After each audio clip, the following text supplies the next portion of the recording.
Okay, This perfect. meeting is being recorded. I'm calling the meeting to order. It's 6:22. Nice to see everyone. Welcome. We do have a new board member, but she was not able to be here today, but Apua Smith will be joining us for our November meeting.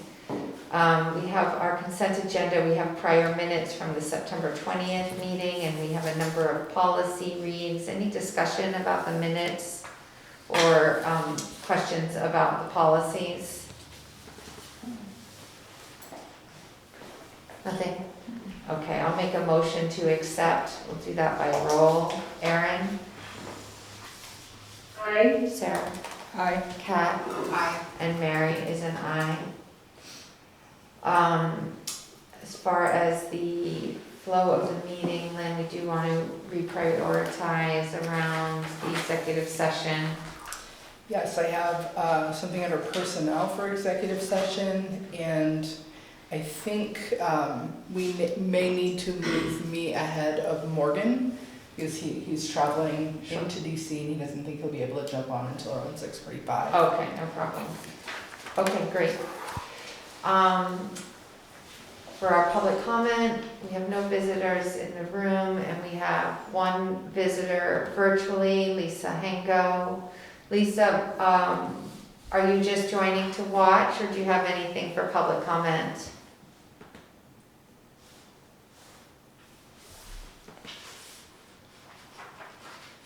Okay, I'm assuming. Looks like she tried. Sorry, no public comment, just listening. Okay, great, nice to have you with us. Thank you. So that brings us to our spotlight tonight, Michelle Irish. Courtney has those slides for us.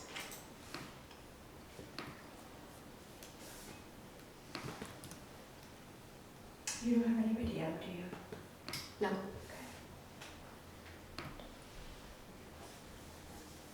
Thank you. So Lynn and Mary asked me to present a lot of what I put in my update in an actual spotlight for tonight. So I wanted to touch upon a couple of different areas of equity that we have started to focus on a little more heavily than we have in the past, and that is both our multilingual learners and our students who are unhoused. So I'll talk a little bit about both of those. This is just sort of a reminder of the educational equity commitment that we have in Franklin Northeast, centered around the framework of belonging, dignity, and justice, and connected to our board goals of academic proficiency, student-centered learning, and social emotional learning proficiency. This will all kind of come tied together as I go through my presentation. And the little cartoon at the top is sort of a newer version of the equity framework that people have seen before, where you've got, you know, the fence and the boxes to sort of provide people with kind of what they need to see over the fence. And the new panel that's up there is where we remove the fence altogether. And that's really equivalent to removing the barriers, so everyone has a sense of justice or liberty, and that there are no barriers to worry about or provide for. So that's kind of where we're headed in this work.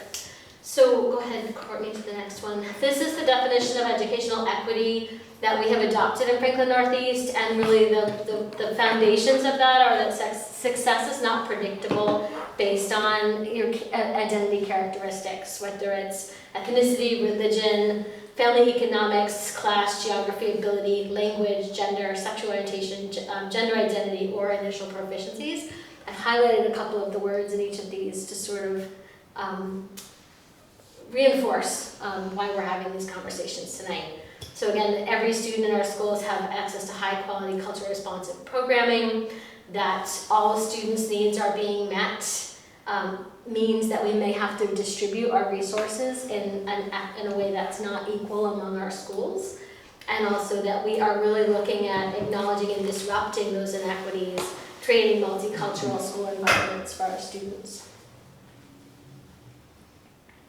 Again, the barriers to educational equity that we came up with as a board at the retreat where we did this work was realizing we didn't really have a common understanding of what equity meant. That actually has changed. We have developed a definition of equity, and we've developed some some information for people so they can understand what we mean when we say educational equity. That our workforce is not really reflective of the cultural diversity that exists regionally, nationally, or globally. That we don't have systems in place to work on institutional barriers, and that we don't really have a mechanism to make sure that we are distributing our resources in an adequate way. So those are all things that are now part of our equity improvement plan. We are working on some recruitment strategies and retention strategies. One thing that we just did was to join the Educators of Color network as an affiliate. So we actually are sending some people to a training for weeks just to look at how do we build the infrastructure to support people of color in our district, because that's been a barrier to recruitment in the past. Go ahead. So I want to talk a little bit about multilingual learners. You may have also heard the term English language learners or students learning English as a second language. Those terms are a little outdated. The term multilingual learners is really the most affirmative term that really presumes that these are not necessarily students who have only one language, that they've learned multiple languages in their lifetime, and they come from families who are often multilingual. So calling them multilingual learners sort of honors that capacity in them. Currently, I put the languages that we have families in our district. So we've got students who speak Filipino, Czech, Spanish, Mandarin, German, French. Well, students or their families. A lot of these kids have family members who speak those languages. We do have a rising number of Spanish-speaking students that have come on board with us in the last year. So under Title 6 of the Civil Rights Act of 1964 and the Educational Opportunities Act, public schools must ensure that our students can participate meaningful and equally in educational programs if they're English learners. This number has been updated as of today, but for the 10-1, the October 1st enrollment, we had 27 students identified as eligible for as multilingual learners in grades K through 10 in 6 different schools. Many of our students are actually newcomers learning English for the first time, and this is a shift for us. In the past, it's been students who have multilingual folks in their family, but they were predominantly English speaking, and now we have a largish number of kids who are learning English for the first time. And as of today, we now have 30 students who are qualified as multilingual learners. So that's 3 new ones since October 1st, and I think 4 or 5 since the beginning of the school year that are new to us. The core program requirements really center around providing language assistance. So this is for providing students assistance in learning English.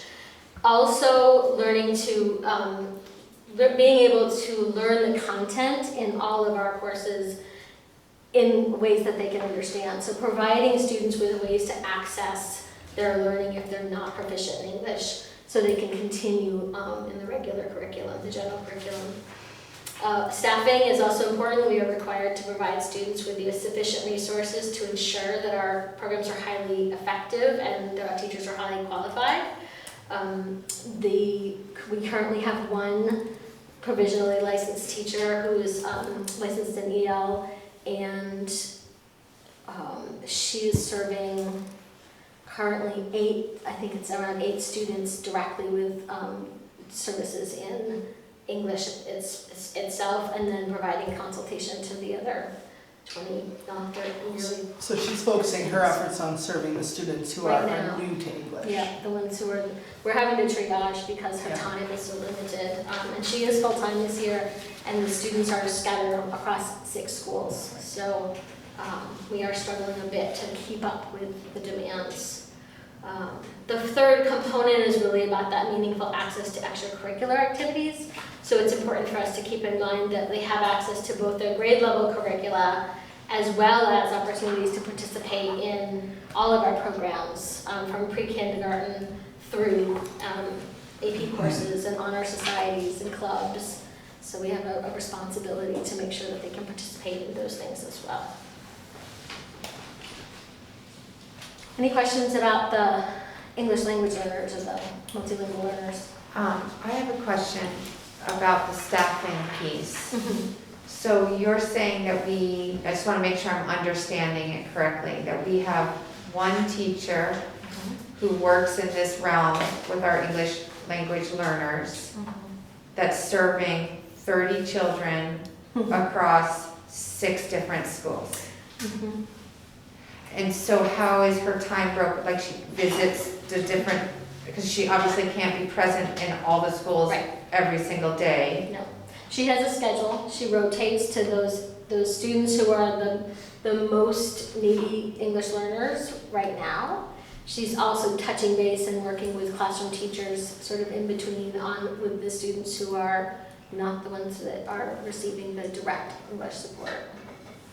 It's insufficient. Okay, clearly. Yeah. And I mean, we went from a part-time teacher 2 years ago to a full-time emergency licensed teacher last year with a consultant to the one we have this year who is properly licensed. But the needs have just exploded with the number of students who need English instruction. Right. So that's really the time consuming. It wasn't so hard for people to kind of bounce around to schools when there weren't kids needing direct instruction in English and lots of support with translation, but now that has exploded. Right, it was more of a consultation model before, so it's the new English learners that require that more intensive direct instruction. Right. So not every student, not all 30 of these students needs that level of intensive intervention and support and direct instruction. We are working with the principals and with the intervention teams through our MTSS system to help provide really targeted support to the intervention teams so that those students who maybe are not at that really intensive need can receive those supports in a much more targeted way, but right now she can't even keep up with the students she's serving. She's having a hard time keeping up with the students she's serving, delivering English instruction. And so at the very least, it seems as though we might want one person for each district. I don't know how the students are distributed between all the different schools, so it might not be quite so. I think we should have 2 if this is the direction we go in, 2 at the SU level, and then we deploy based on where the needs are. Yeah, As opposed to at the district level. Be, a highly saturated population of students in one school, and then a bunch that are spread out. So we would want some flexibility across district lines to be able to do that based on need. It's also because a lot of our students, especially those who are currently Spanish speaking, are migrant workers. That population can be a little transient, so they move around some. So having them deployed by the SU makes a lot more sense. And we can be a little more flexible that way. And so that seems like something that, as we approach budget discussions, we'd want to be considering. And this person and their qualifications, how does it differ? Like they have a focus, a specialty. There's an endorsement. It's an endorsement, okay. And how easy or not is it to find people with that endorsement? It's not easy. Yeah. We've struggled. And so last year we had someone who was on an emergency license. And just for a point of kind of reference, last year we had 2 students who spoke Spanish, predominantly Spanish, when the school year started. And there's at least 8 right now. Yeah. So, across the SU. So it goes fast. Right, And, right. So I didn't expect to even be in a place where I wasn't sure we would have the opportunity to get to, and now I feel like we need them today. Right. Because we've gotten so fast, so many so fast. Yeah. Okay, great, thank you. Now I'm on a quick timeline here. So the McKinney-Vento Act is officially entitled the Education of Homeless Children and Youth Act. It's a federal terminology, and it really outlines our responsibilities for children who are unhoused under the Every Student Succeeds Act of 2015. The term unhoused is again a more affirmative term than the term homeless, even though that's the word the federal government uses. The problem I have with the term homeless is it conjures images in your head of things that probably are not ways we want to be thinking about the children in our schools. So if we can use the term unhoused and work to that sort of that kind of language, I think it's kinder and more affirmative to our students and offers more dignity. So really quickly, last year, as of October 1st, we had 20 students who qualified under McKinney-Vento. As of October 1st, we have 29. I think that number is still accurate from what I know today. It really is the McKinney-Vento Act. Establishes the definition of homeless used by schools, gives rights to eligible students, ensures that our youth who lack fixed, regular, and adequate housing have equal and immediate access to public education. So that fixed, regular, and adequate is the definition that we use to determine whether students are eligible or not. It is an eligibility for the student, and services follow the student. And it provides educational stability and support to promote school success.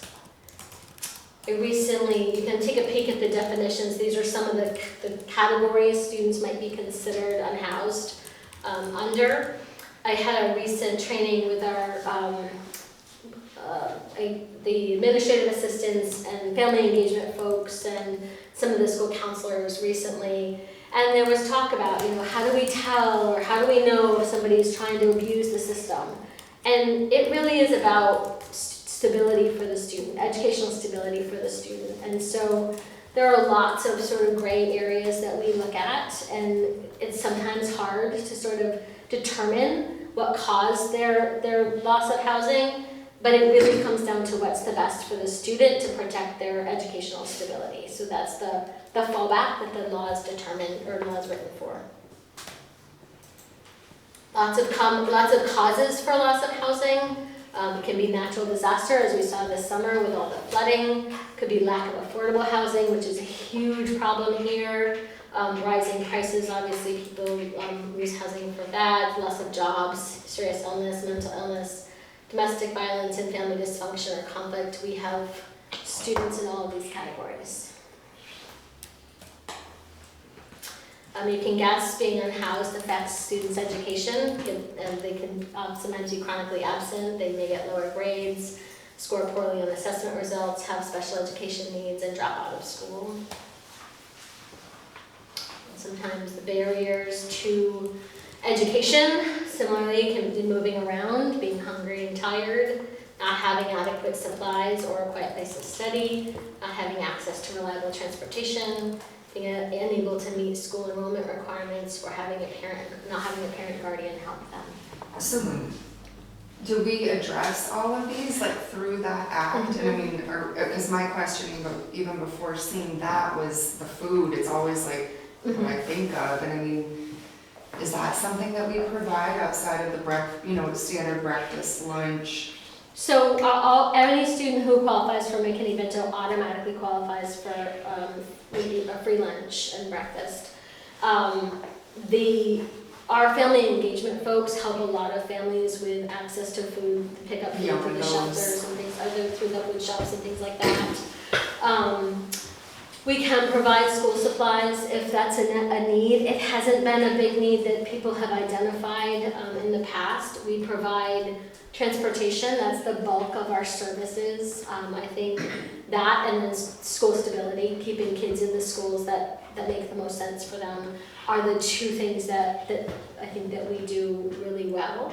I think school enrollment requirements for our schools are not a problem. There's also some caveats about how helping students who might want to go to college, how do we help them with fees and things like that, waiving fees to take the SATs, waiving fees for applications, things like that we need to be aware of. Do they have the opportunity, once they're in high school, I don't know what kind of accommodations the high schools have, in their locker rooms, do these kids have a chance to take a shower or anything additional like that? I think every school is a little bit different, but I know that each of the schools do have those opportunities. A lot of students are not going to take those opportunities because of the stigma that's attached Well, to I it. just wondered, yeah, like if they don't have proper, access to hygiene and clothing, is that also a barrier for them to even come Yeah. to school, especially at high school? Are they gonna drop out because they don't? Right. And most of our school nurses have those supplies, and then I know that Enosburg High School has the open doors, which has been really great for just normalizing anybody who needs, teacher spills coffee on their shirt on the way to work, they can go grab a new one out of the open door. It's a completely open and free exchange or ability to take clothes if you need. There are also personal hygiene products there. The nurses all have personal hygiene products, and sometimes it's challenging for people to receive the offer. So they're there, and we make sure they're available. Yeah. We've even struggled getting some parents to take the mileage reimbursement for driving their student to and from school out of pride. They didn't want the charity is what they equated it to, and so convincing them that money would help them has been something we've tried to do. I'm going to just scooch ahead, Courtney. I want to cover the rights just a little bit so you can understand them. So really it's about equal access to the same free, appropriate public education as students who are housed. Includes preschool. We have to immediately enroll kids. We don't spend a lot of time deciding if we think they might be homeless. We get them enrolled, decide later. That's part of the tenets of the rule. Essentially, students remain in their school of origin, which is the school they were attending when they became unhoused, unless it's really impossible for them to get here. If they end up having to go to a shelter down in Brattleboro, the 3-hour drive back to Enosburg is not going to be tenable. But we have a lot of students who are living in either shelters or hotels in St. Albans that drive back and forth each day. So that being able to stay in the school where they came from with their friends is really helpful. Access to all their services, full participation, including the extracurricular activities, and then transportation, like I said, is the biggest service we provide right now. It's a little bit more about school selection, but I don't think it's necessary. Really, everything defers back to the school of origin and or parental choice. So if a parent thinks it'll be easier for them to access the school in the place that they're staying, they have the option to go to that school if they want to. So we use the best interest determination to make that decision, but generally it defers to the student and the parent and what their wishes are. Questions about that?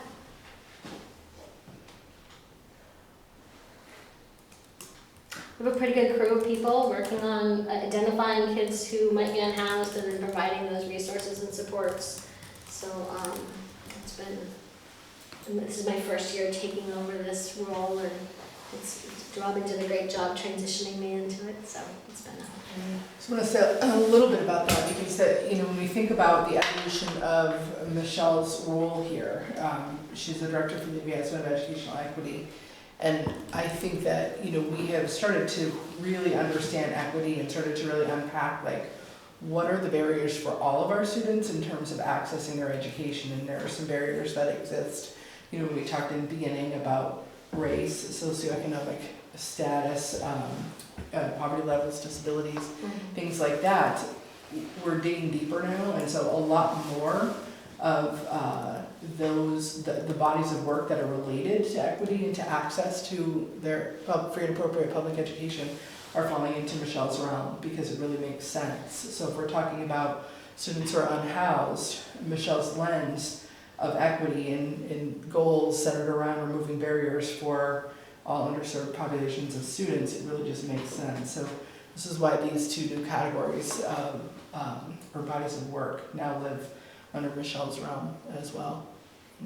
Really wanted the spotlight when Mary and I spoke. It was about elevating some of this to light, because we don't know that everyone necessarily understands the needs of the population of students that we serve, and it's our job to make sure that we're really considering all students as we're building our budgets and we're creating our service plans and, you know, staffing the priorities that we have for the students we serve. Yeah, thank you so much. Thanks, Michelle. Sure. So then Morgan is here. Do you want to move forward and do budget stuff first, or do you still want to go and have him? Morgan, are you ready to go, or do you need a little time? All right, so, Ready. all right, sounds good, Morgan. You're up. Okay, I'm gonna start with an other, which I will look for some action on. As you've done your book meetings, hear a lot of feedback? No? Okay. As you've done your book meetings, you have voted to give proxy for the BI annual meeting to, KUA on the Inkster Richard side, and to on the NMD side. SU board also has proxies to delegate. You give them to either of us. Mary is now going to be attending that meeting. Lynn will be attending that meeting, or at least attending that conference. Or you have the option of giving it to the BI board. I'm assuming that you'll want to give it to either me or Akula, because we already have to be there. And if you agree and you tell me who it's going to be, I will read you the motion that we do. I think we should give it to Morgan. Yeah. So the motion that we want on the books is a motion to appoint Morgan Daybell as authorized representative to appear and vote on behalf of the board at any and all meetings of the members of the Vermont Education Health Initiative or any adjournment thereof. I'll make that motion. Do that by roll. Erin? Aye. Kat? I Sarah? Aye. Mary is an aye. Okay, thank you. And I will next take you through the budget slideshow, which is going to look very familiar to the ones that you've seen at your local meetings. Tonight's will be a little bit quicker. Can I get a thumbs up from somebody if you can see that? Yeah. Okay, perfect. So I'll take you first to the budget development schedule.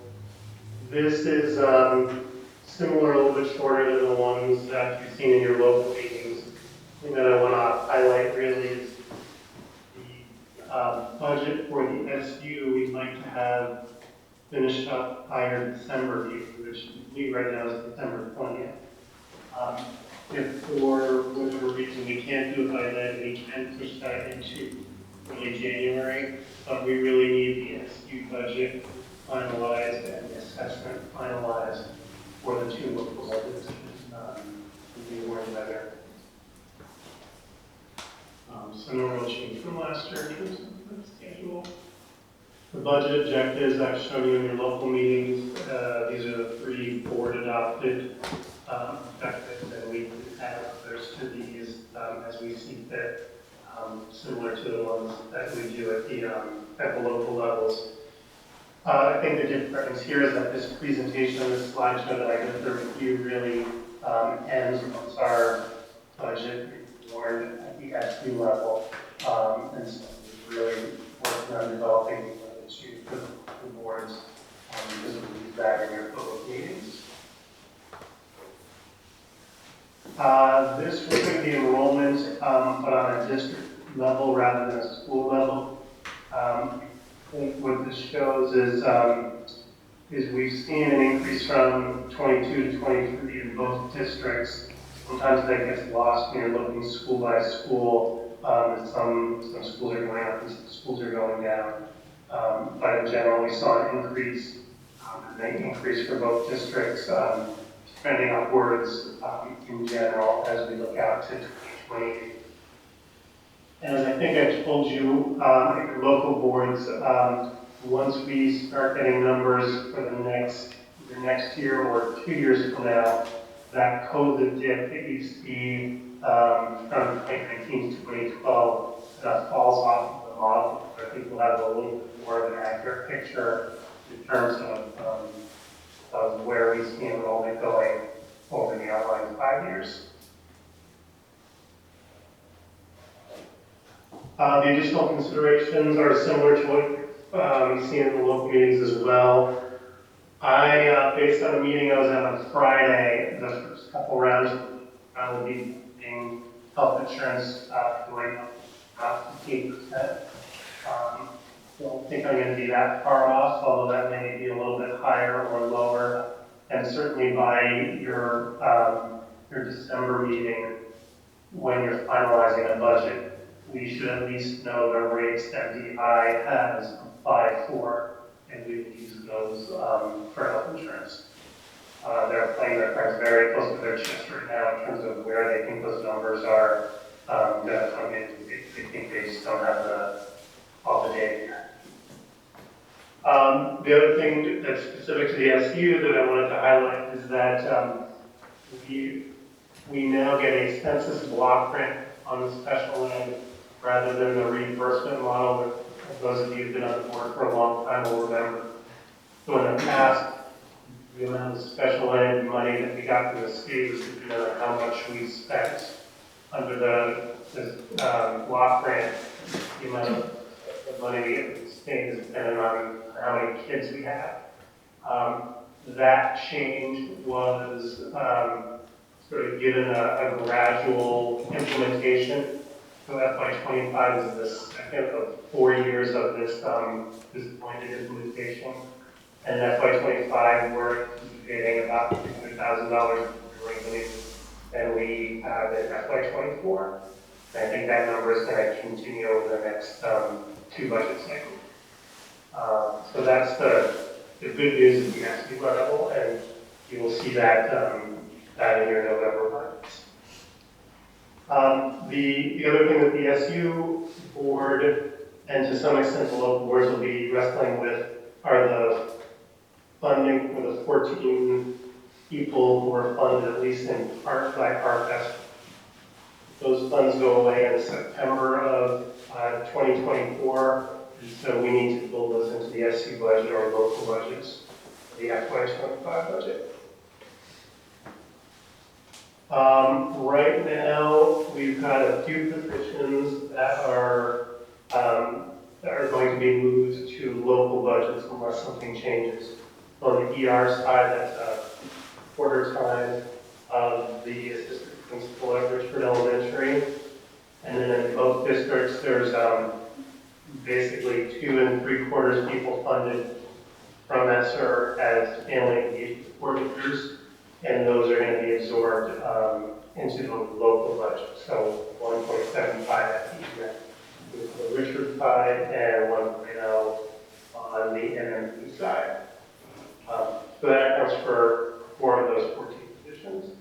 I'm going to skip down to talk about the other ESSER positions. Michelle Irish, the director for the Advancement of Educational Equity, is fully funded by ESSER. At this point, we are proposing moving her fully into the general fund budget. We have 3 instructional coaches who are funded by ESSER, and Jen Tennyson and I right now are working out whether at least 2 of those positions could be moved into Title II funding, which is part of our consolidated federal grant. In order to move them, we have to convince the agency that the work that they do is fundable under Title II. We just got word today, laws on the road lay that, and move them from ESSER into CFP without triggering this parenting rule. We had some conflicting guidance on that earlier in the week, so that was to be gone. And then what Jen and I really do is go through and say, okay, if we are able to move these positions into the federal grant, what are we likely going to end up pushing out because that pie is relatively fixed?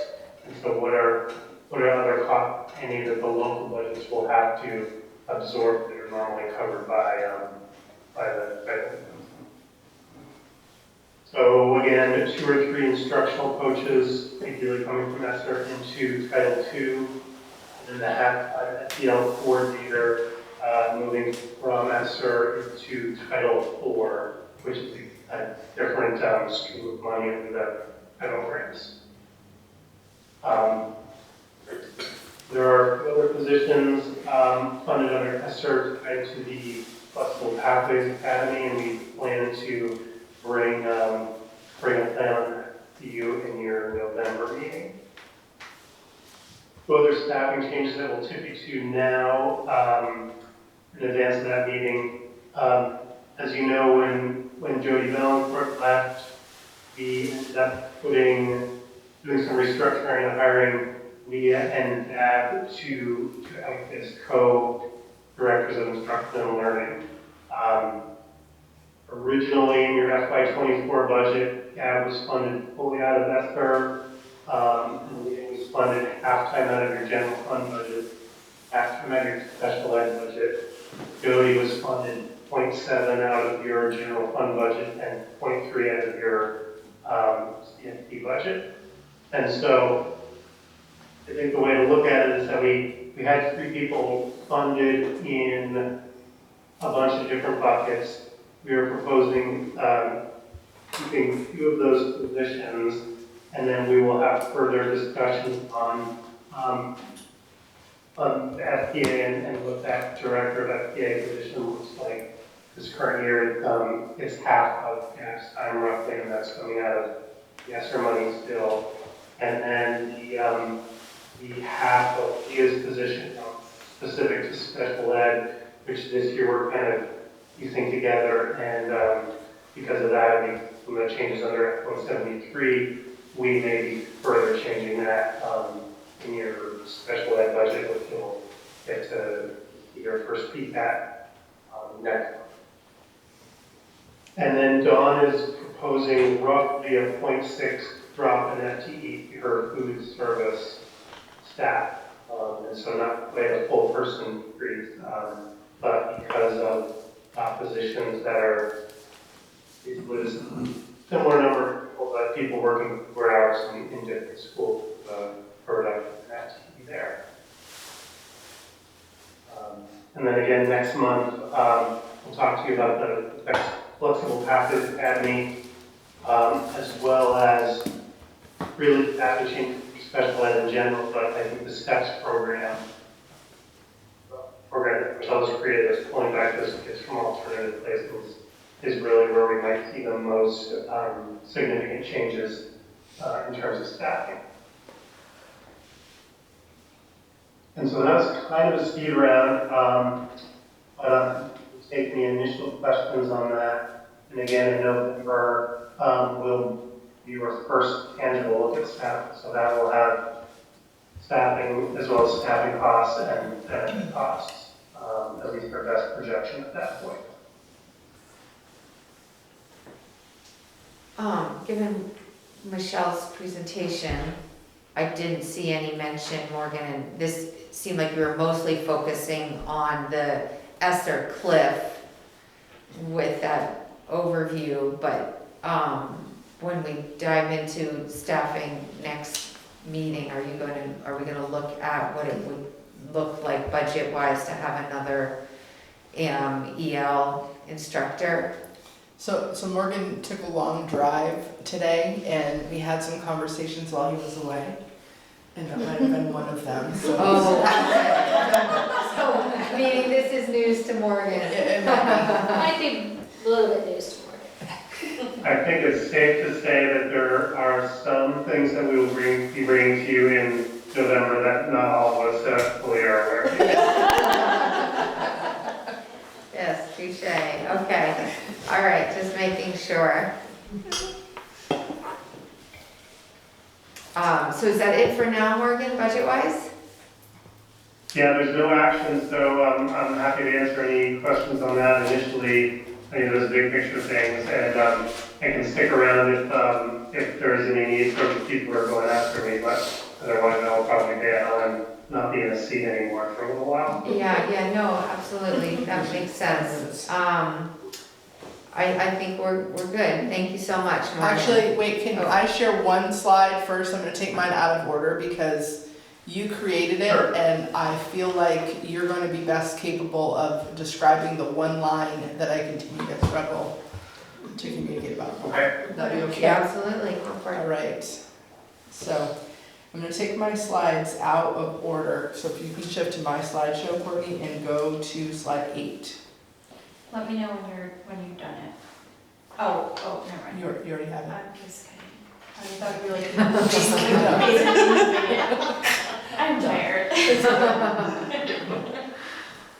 So, we're gonna talk a little bit later about staff recruitment and retention data, and I had Morgan create some data around the true costs of what our early signing bonus was, and I think we spoke about that last time, if I remember. I think by the time we got to this board meeting, he had a number that he shared with all of you about what that cost was. And then we knew that there was some national data associated with, Can you share this with those of us who cannot see yeah, can you also make that bigger for me far on the away? slideshow? Is that better? Yeah, It's- I'm gonna it's share the getting- slideshow it's getting with there. everybody. I'll link it into the agenda, the board Okay. packet. Okay, that'd be great. So Morgan, can you talk through the dipping line, the black line, and then the columns? Sure, so each of the columns are representative of different organizations who have put out numbers specifically to what it costs to recruit and onboard a new teacher. The NEA was the highest at estimating at 20,000.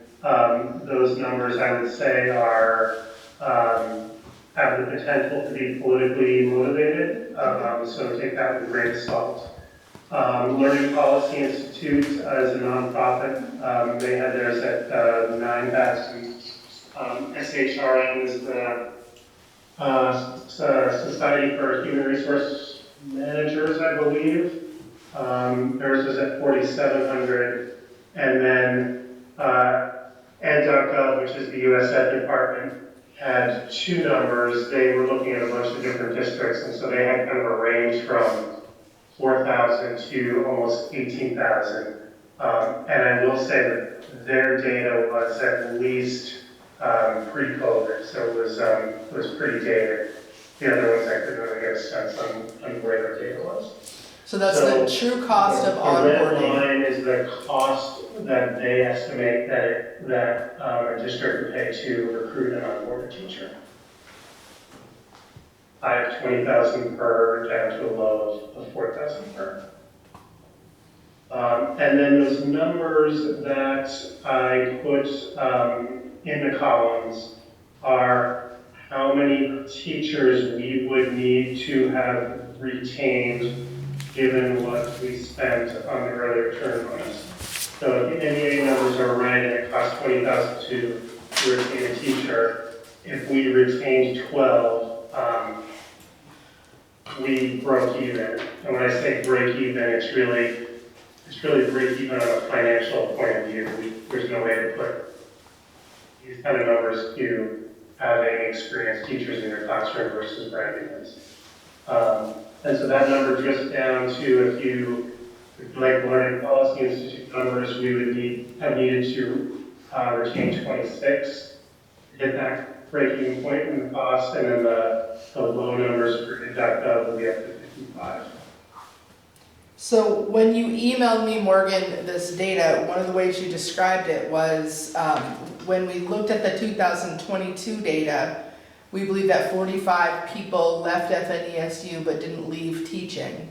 And in 2023, that number was down to 20 that didn't leave teaching. So 25 is the difference between the two that, could possibly be the result of that and other factors. Right.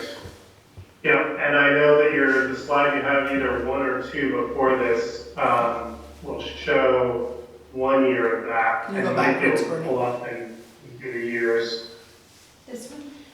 To slide the colorful one, that one. So, yeah, I was actually thinking the other one. This will show you how, basically how veteran your staff is at each building. So on this one, it shows how many people left based on the years of experience. So 41 people left FNESU in 2023. And those folks who are in that orange band are ones that we know left us but didn't leave teaching. So the two people in green left teaching positions but took an administrator or administrator type job in the SU. And then the ones that are in that yellow color, we think actually left teaching as a whole.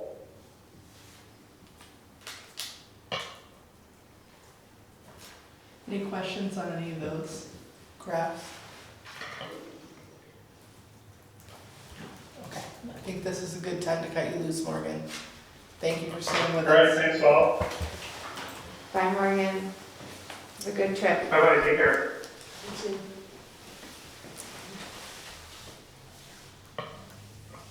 I'm just going to go back to the beginning now. Okay. I don't think it. So I'll start with personnel in the board report. So we have one action item under hiring, and it's Erin Durabaj, and she is the family engagement coordinator that we've been able to hire at Enosburg Falls High School. So I would ask the board to make a motion to approve Erin's hiring. I'll make the motion.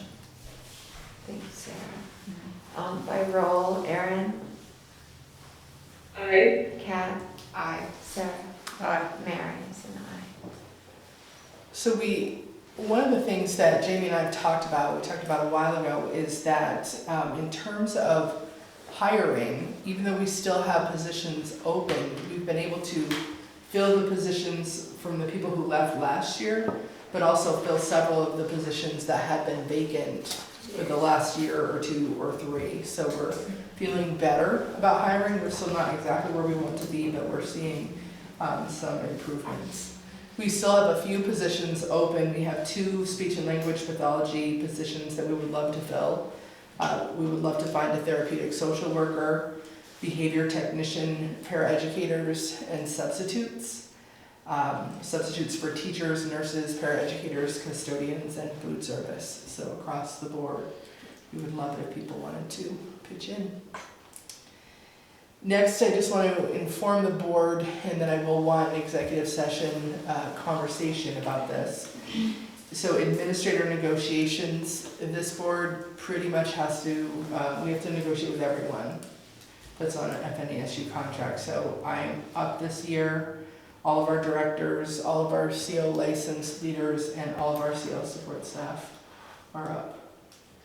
And along with that, it's pretty deep because then it goes into any CO funded positions that are not on a teacher's contract that are out in schools as well, instructional coaches and positions like that. So I would love to save that until the end so that people who've already had a long day could leave. Yeah, absolutely. Absolutely. Okay. So now on the board report, there's some data that I would like you to just see. So Morgan shared the trend lines with you. I'm sharing some real numbers with you, and you already have access to this now, I believe.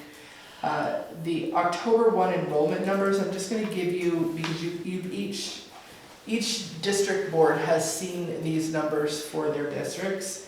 So as an SU, I'm just going to give you a high level.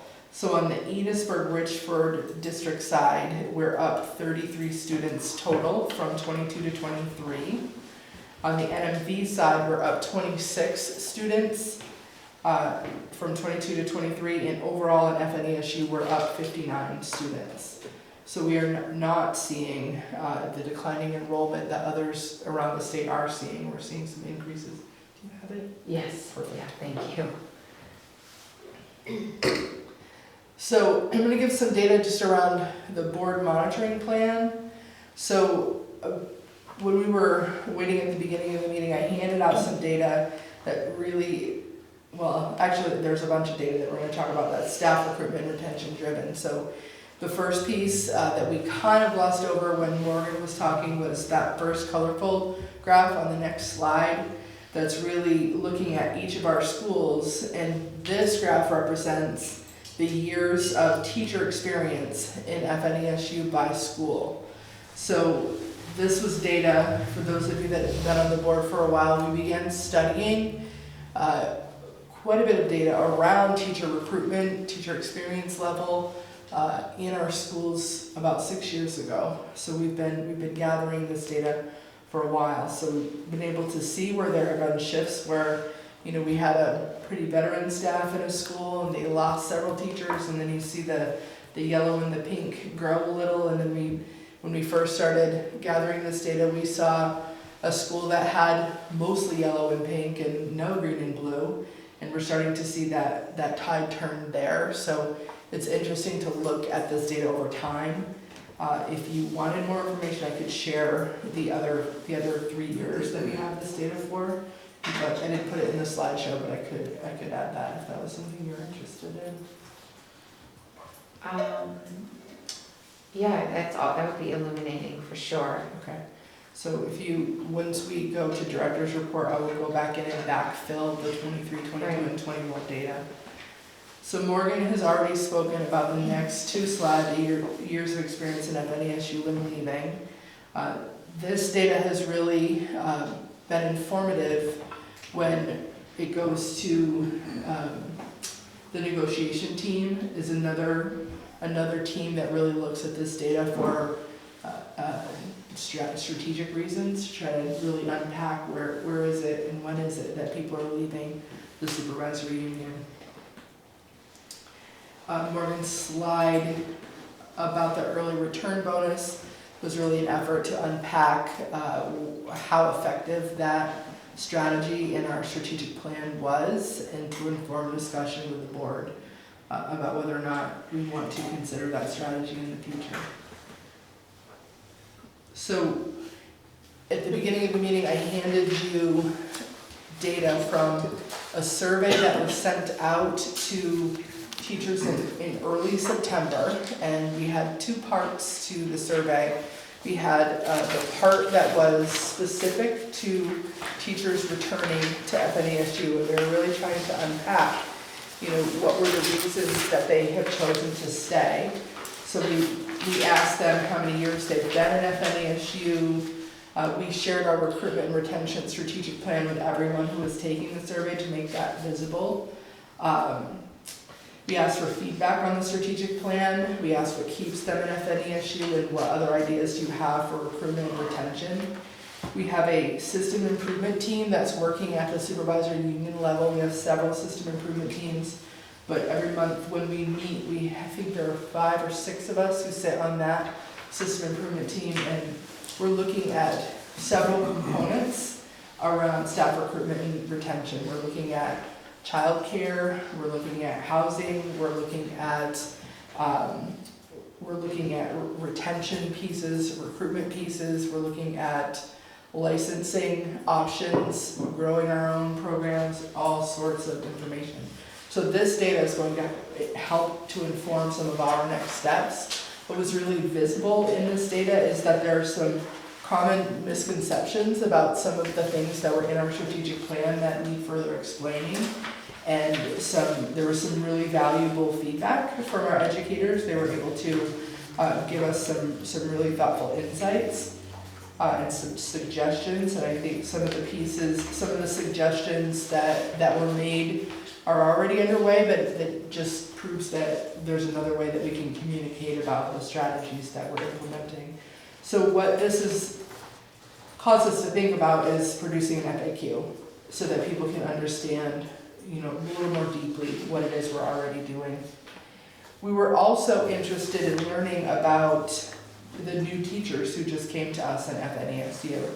So we asked how many years they've been in FNESU, or how many years they've been a licensed educator, to kind of inform our new hires, mostly brand new teachers. Are they coming from other systems?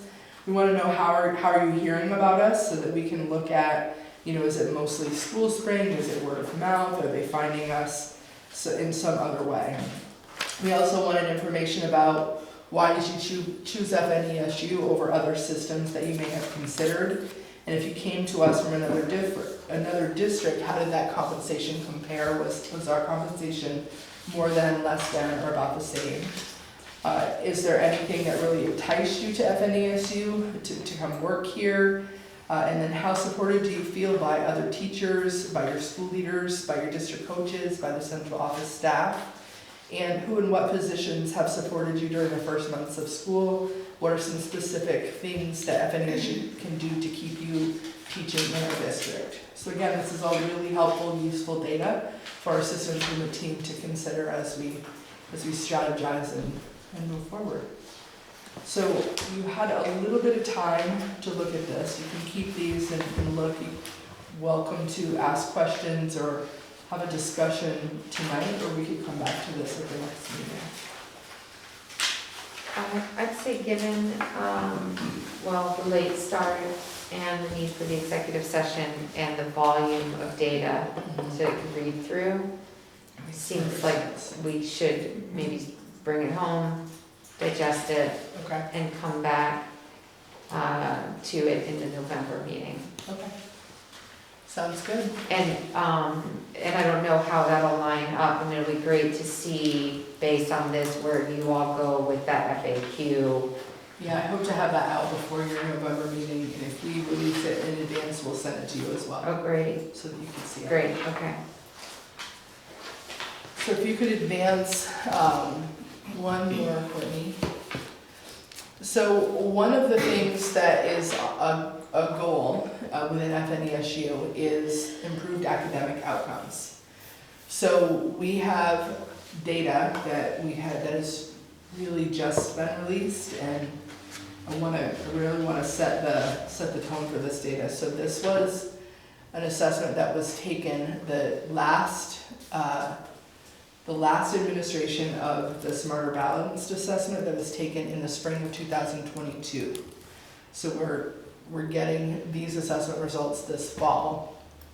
This was the year where we had kids in masks in schools. I think we began the year with, were we fully back that year? Was that the year? I think we're 21, I 22. think we were fully back that year. And just experienced the shutdown year, and then a year where we had the hybrid model where kids were spending a couple of days in school. So I unpacked this data, and it's really looking at the levels of performance that students were in during the SBAC assessment. So the level 1 is below the standard, level 2 is approaching, level 3 is meeting the standard, and level 4 is exceeding the standard. So the data is definitely not what we would hope for in terms of outcomes.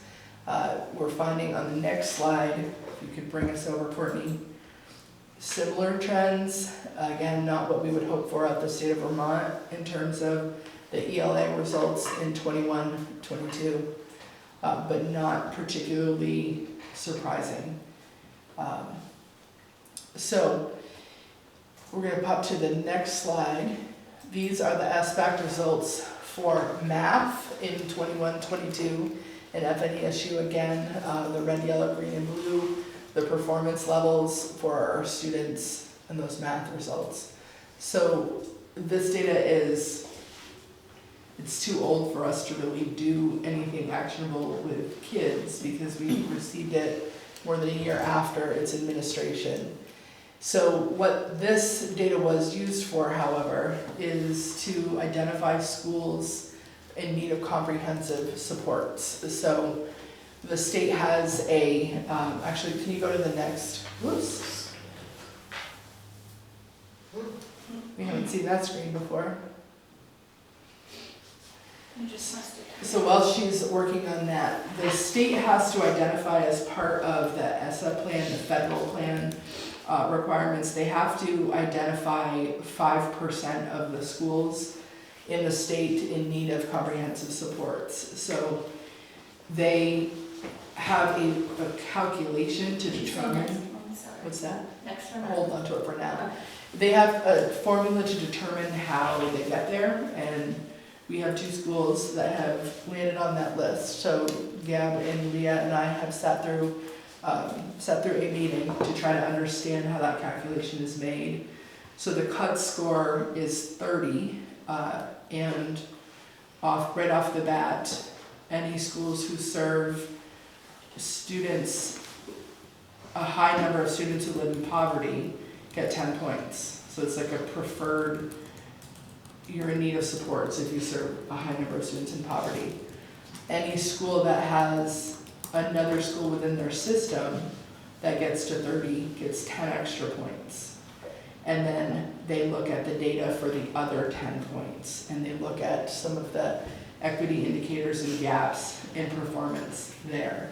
So we had 2 schools that got over the 30 threshold. 10 are based on the academic performance. They receive 10 each kind of bonus points when they look at this because of the population we serve, and then the other 10 because they had a partner within the district that hit over 30. So what this is going to result in is 3 years of comprehensive supports from the Agency of Education. So we'll receive around $50,000 a year for each of those schools to do some targeted work around improving our academic outcomes, which is something that we're working really hard on anyway. So it doesn't, one of my concerns was that it doesn't take us off what we're currently putting so much time and energy into, because we feel like we're going to get some positive outcomes from that work, and it doesn't appear to need to do that. So it is going to take a lot of time and energy from the people who are going to be involved in it, and hopefully there'll be some funding that helps support those schools. If you could advance one more. These are the SBAC math results for the state of Vermont as well. So you can see again, those are not what we would typically see for outcome results across the state. Again, this is not surprising data. So shift to 22-23. We have a new assessment last year, the VTCAP assessment, and or Cognia, as it's otherwise known. We have individual student reports that we now can see, and we can see on the back end that we're not yet able to share that data. It's still embargoed at the state level. So as soon as we're able to share those results, we will share that with you. So you're getting 2 years ago, and then you'll get last year's as soon as we're able to. I'm really looking at last year's results as this is our baseline. There was some complexity to the administration rollout of the new assessment system that made it incredibly challenging for staff and for students. So what we're hoping for is to see significant growth from that first administration to the administration this spring is what our aim will be. When do you anticipate they'll release that? A couple weeks ago. December. Why are they pulled it? Are they just still compiling it? I think or- there was, you might be able to say more, Lee and Gab, but my impression is they've had some challenges with the data. And it was released, and then they said, wait, hold on, something's wrong with that, don't look at that, delete everything that you might have printed, and then they re-released, and then a couple of schools were missing data. So I just think it hasn't been a smooth transition or rollout to the new assessment system. So I expected it in early September was what I had originally thought we were going to see. So that felt good to think that we could take an assessment in the spring and get data, at the start of the school year, but that hasn't happened. So. And what was the date the 2021 data was released? 2021 or 21-22? This one, Just this fall. right? Yeah, this has just come out. It's just really A year surprising late. with technology, Yeah. and even with a new system in place for this last year. I mean, it's still technology, so. I can't it's just speak disappointing. to the why piece of it, but one of the confusing pieces about that 21-22 data and that comprehensive supports for our schools is this is data I think they said we should have been informed last January that we were identified and we learned in the first week of September, I think that we had a couple of schools on it and the funding was supposed to be available July 1. So everything is really behind related to this. So when I learned this, my initial reaction was, this is data that's 2 years old and we have 3 years to improve, but we've already lost 9 months of the first year and we are just getting this data, and then the second year's data is about to come out and we didn't have any knowledge to do anything about that data.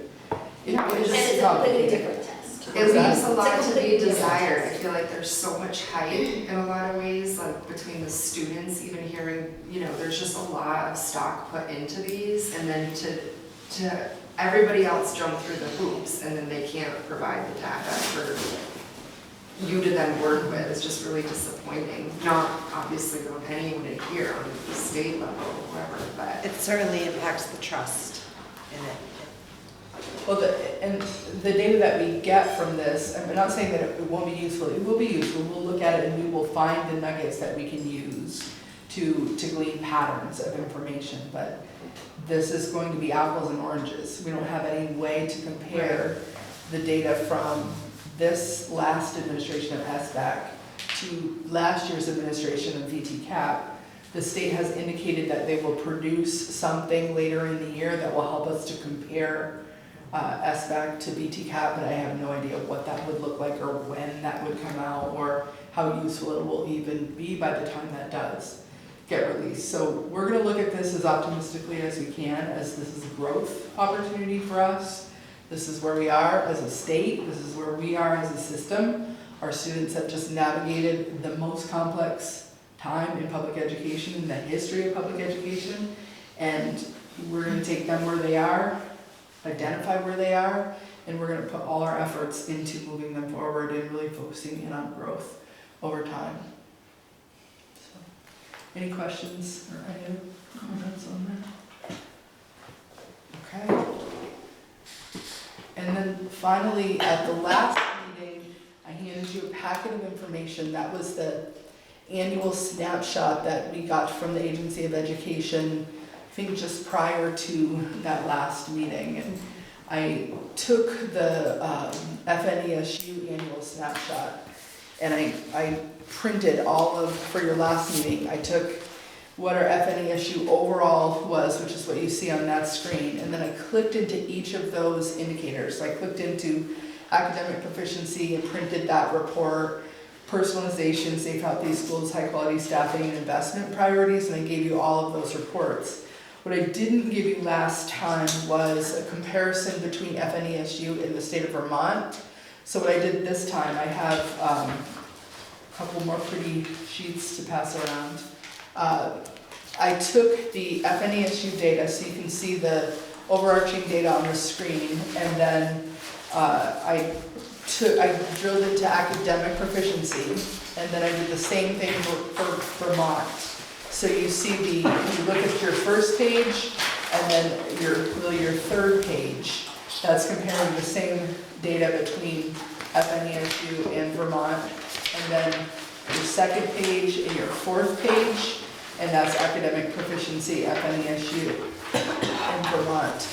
Erin and Lisa, I don't have these, I'll scan these and get these to you. So you can find this on the agency's website if you want to drill in any more. I had training on the annual snapshot, I want to say in 2018 or 2019, it was pre-COVID. The snapshot really, we didn't hear much about after that first year. I thought this was going away. The previous Secretary of Education had indicated that this wasn't going to be a useful tool for us, or a tool that was going to be able to produce what we wanted it to produce as a state. So I was a little surprised that we had new data in here this year. So I'm happy to answer questions if I know the answer, but transparently, I don't know all the answers because I don't know how they have calculated some of the data, where they drew it from, or how they're making some of those recommendations.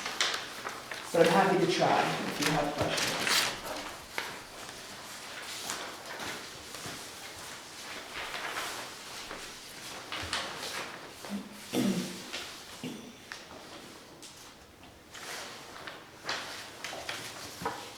It was interesting, every time I see these, I don't necessarily think this is the most digestible format for.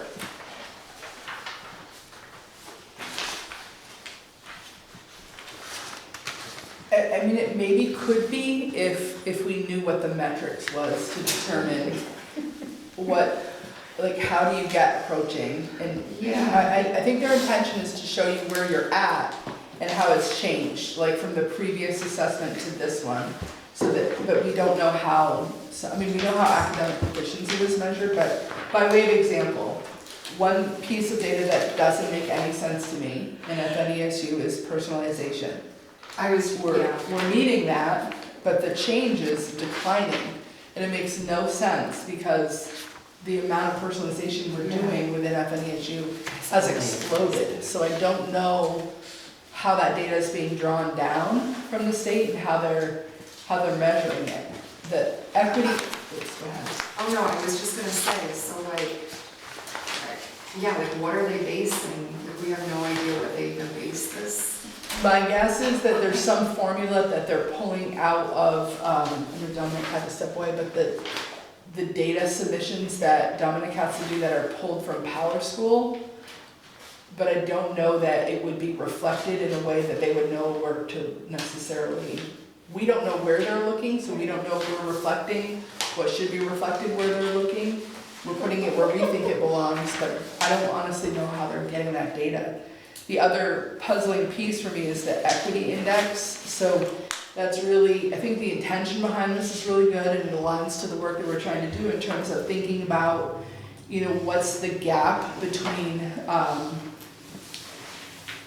students who have been historically disadvantaged and students who have not been historically disadvantaged, and are the efforts we're putting into place working to close the outcome gaps that exist between those two groups of students. But I don't know how they get to the calculation. It just lacks a lot of nuance, Yeah, I think it's, and I think that's what's tricky about this format.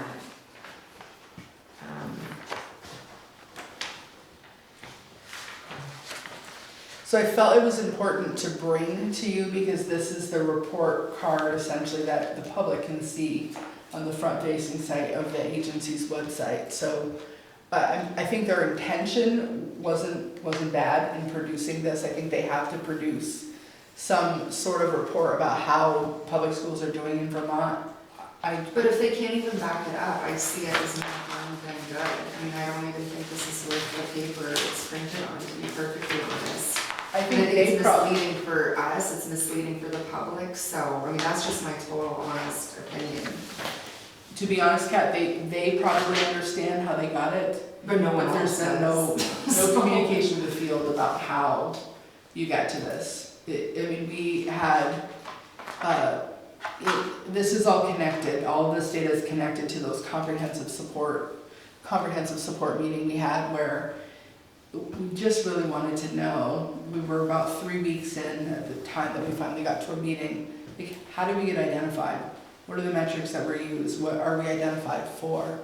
And it took a lot to be able to even get to that level of. And I just see it as harmful too. I mean, you know, for prospective employees, you know, people that are looking at the state of Vermont, looking, you know, they're just probably Googling and we might stumble across that. You know what I mean? It's kind of just, I mean, it's just very, I don't see any point to this, but it's just me. I would like to think that you as a board and us as an organization will look at this as one measure of performance and recognize that we have other ways that we can measure both qualitatively and quantitatively I mean, we've got qualitative data we were just looking at about things that are happening in FNESU. We have many other data points that we can point to, but we also have qualitative ways that we can look at information. And you're going to see at your November meetings, you'll see something from our local comprehensive assessment plan. You'll be able to look at what is in that first administration of our STAR literacy assessments and what do the kindergarten screening assessments look like. And so you'll get different data to look at, and I think it's important for us to remember, like, a lot of stock goes into this, I agree with you. This is one measure of data, and we need to make sure that we're looking at all the measures. Oh yeah, that's simply what I'm saying, is I don't even want to look at this, because I think it's completely, it just doesn't seem to have any of the credibility. And I would hope others aren't really looking at it seriously either. Like, I appreciate coming here and hearing what is happening and what the district is doing. You know, the agency that's producing this doesn't know any of that. So. Any other questions on the snapshot piece? So what Kat just said was a perfect segue to the next part, and that's really about the board monitoring plan. So I'm doing my best to look at the goals the board has established and thinking about the data that we have available to us. And we're trying to bring you regular doses of data at your district level meetings and at this SU level meeting. So I'm curious, I would love to hear from all of you. What are you curious about? What would you like to see us bring data to this board to examine and to have conversations about? And then finally, how does that connect to our board spotlights? What would you like more a presentation on? Something that you want to understand more deeply. That will help me, because we've really struggled haven't been able to have our FNESU board retreat yet, so haven't been able to finalize the FNESU board spotlight. So if I could just hear you have a conversation about your curiosities and, you know, the board goals and the monitoring plan, what would you like to see that we haven't brought you yet, or something that you want? I guess, like, my biggest question is how are things being taken on the ground level? And I know we're gonna talk about this next month, but something that jumped out to me was someone saying the school board needs to present a more clear vision with regards to the goals that we have put forth, like the 5-year goals, and how, just simply how broad they are. And I know that was intentional, but so it just makes me wonder, you know, how on the ground level in all the schools, like, how are the teachers, you know, kind of taking that and taking there's been a lot of change, you know, from the board goals to the universal design for learning, the personal learning plans, the portrait of a learner. And I know that we, you know, it's baby steps, but I mean, what I always want to know is, like, how are the students and the teachers receiving it? That's my question. Okay. So I'm expecting I have some guesses based on some data that we received back from like our in-service trainings and things like that. We definitely could bring data from exit tickets and information like that back, because our focus has been heavily on those board goals, and they're scary goals. When you're a classroom teacher, you're told by 2025 all of your students need to be at this level. I feel this year we maybe have made a shift in the understanding of this is really about wanting to ensure that we're all looking at the needs of everyone, and that we're not, like, saying it's okay that 20% of our kids aren't going to get there, that we're really going to dig in around examining those barriers for all the students and really try to work as hard as we can. You know, I try to make a joke, I don't think it landed well, that, you know, no one's getting fired. I mean, maybe me, I don't know what your metric is for me, I don't get us to the 100%, but our intention is around equity and access for kids, and us really needing to look at all of them. And our teachers are working really, really hard, and I think there's some enthusiasm that we haven't seen in the exit tickets that first year when we made the shift. It's a lot. I think it also came on the heels of the merger, And that was a lot, and that's a lot of the reason why we did that work, because we had to have our board working at the right level, and that was something that other boards across the state had already been doing, but we hadn't been doing that. So now that we're thinking of things at the system level, and we aren't kind of at that, the lower level, the lower weeds level, it's a shift, it's a change. So it hasn't been met with enthusiasm in the beginning, but I think we're making some positive shifts. Maybe some data around that. And it might be helpful to hear too, from a professional development and standpoint, what are we offering to our educators so that they are better equipped to meet these really like big, bold goals that seem, I'm sure, intimidating. And that's what I mean, I don't potential. want anyone to feel like they're being somehow like set up for failure, like this is just too big to achieve. Maybe Sorry, maybe Mary, similar did you- to a professional learning plan. Yeah, that's what I was thinking. So we had a team that worked on developing a professional learning plan for the year, and that's completely outlined, and we have taken the feedback from, we spent a lot of time working on that this summer. We took feedback from educators from last year. We worked on it at leadership over the summer, and then a subcommittee of that group along with, I think we had some teachers on, was it that team? We had so many teams this summer that worked to try to develop what that professional plan could look like, and giving some choice to teachers around, we're still focusing on these 3 areas, like student-centered learning, academic proficiency, and SEL, but making sure that teachers have a variety of entry points and choices and resources. We've shifted this time to having just had a training last week where there were some live sessions, and I'm failing at this because I'm answering your questions and I'm supposed to be receiving. Professional learning plans, we can bring you information on that.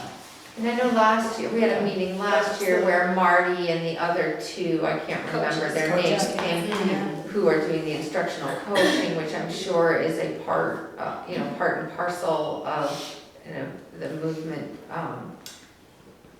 around the goals and the vision for proficiency and such. But, I don't know if anything has shifted, if they're still, really embedded in the schools and what that is looking like. So maybe about the model, what about, we have some data from teachers who experienced the instructional coaching last year? Yes, it would be great to hear.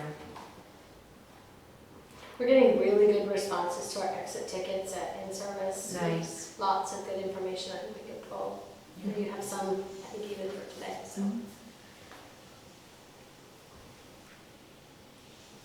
What else?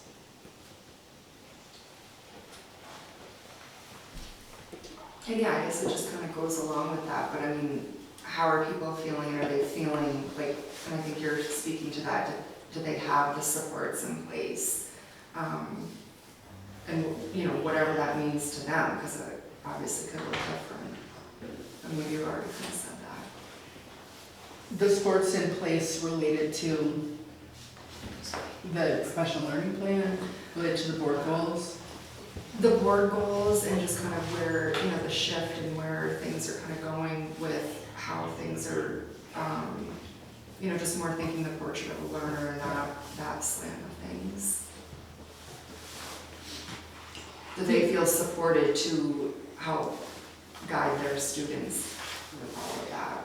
To make you feel a little bit better, like, it isn't like a 0 to 100 all at once. Oh, no, but I mean, So, yeah. I think that it's starting to land Yeah. a little more. Yeah. And there's some to think about how I could bring that data forward, or maybe that could be in the spotlight. Maybe. Speaking of spotlights, when you think about the work we're doing within the system, I definitely heard you say instructional coaches, bringing them back, having them share, looking at some of that data. I certainly think it's important for us to know how our building leaders are are, being supported, what opportunities are they having for professional development too, since they are serving in pretty, significant roles in the individual buildings. I mean, we do get to hear from them at the local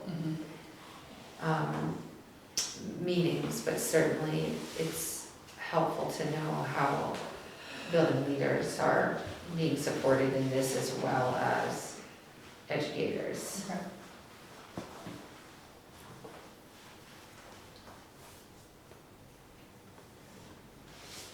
I wonder if Erin has anything.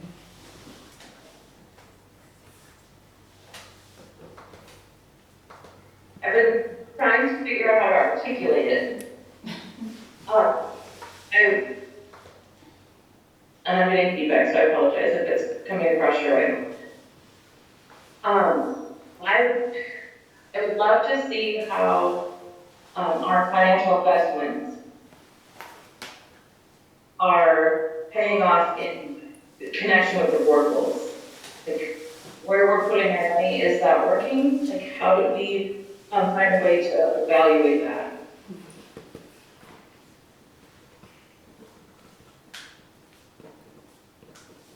I wish Morgan was here to hear that, Erin. He's not in person because he's at the National Business Managers Association conference, and he told me on his way out of the building on Monday that there were some sessions that he was looking for, and he knew that were going to be there, centered on connecting investments to the priorities, and like he was trying to look for reporting strategies around that, so that I'm hoping he comes back with some good ideas around that, Erin.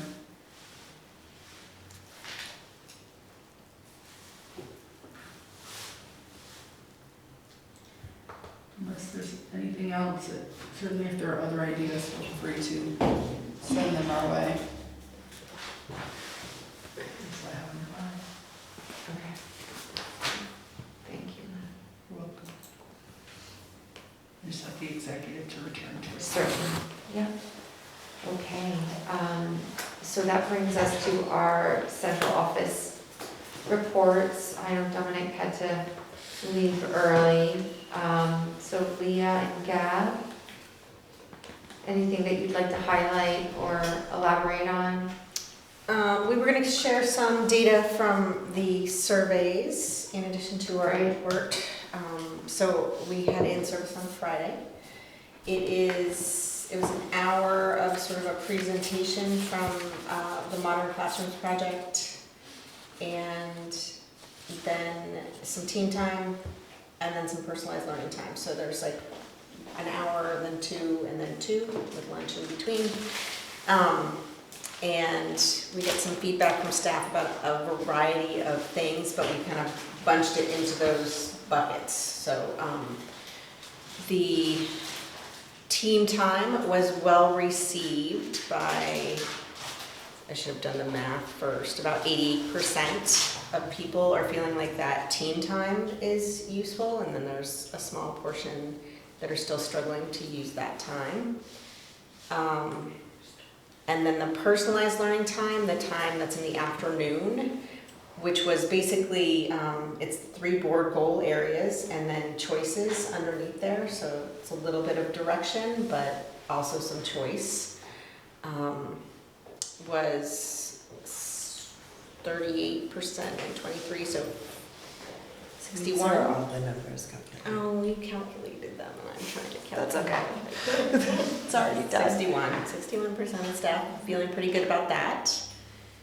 And then, go ahead. Are we sharing this bottom part? Do we decide to share that? Okay, absolutely. I think something that I just want to highlight in regards to the conversations that led up to this point is trying to help staff recognize that the goals that the board set are not unique or different, but that they're embedded in the work that we've been doing. And so helping to build that bridge so that when Gab reflects that we have a choice board and that there's things that fit under each of those columns, it's to really help highlight that those pieces are already things that we've been working towards. We're just honing in on them more deliberately. And so building those connections between some pretty powerful options that they had during the afternoon. So some of the feedback that we got out of August was that staff felt it was helpful to have live opportunities. And so we've been able to pull on the experts within the district. So one particular one I'd like to highlight is around artificial intelligence and helping teachers understand the impacts that it has in the classroom as well as student use. And so we have a technology integrationist in our district named Robert Hickey, who was able to do 2 different live sessions that really were able to help empower teachers to recognize what they could do with it, both as an efficiency tool within their classroom as well as to kind of highlight the things that it might do for students as they move into jobs and careers that are coming after high school. So those were really nice highlights from the day. Other pieces that we also looked at were some old exit tickets to kind of gauge where staff was now. So around the universal design for learning, looking at tickets that were used in the past. So we have staff feeling about 62% feel like they have a strong understanding about the concepts of universal design for learning, where about 50% of them feel like they're able to really implement it. So it kind of gives us areas that we can focus for growth. And as we continue to build through our the rest of the year for in-service training, we know places that we can target to give staff what they're looking for, what they're needing.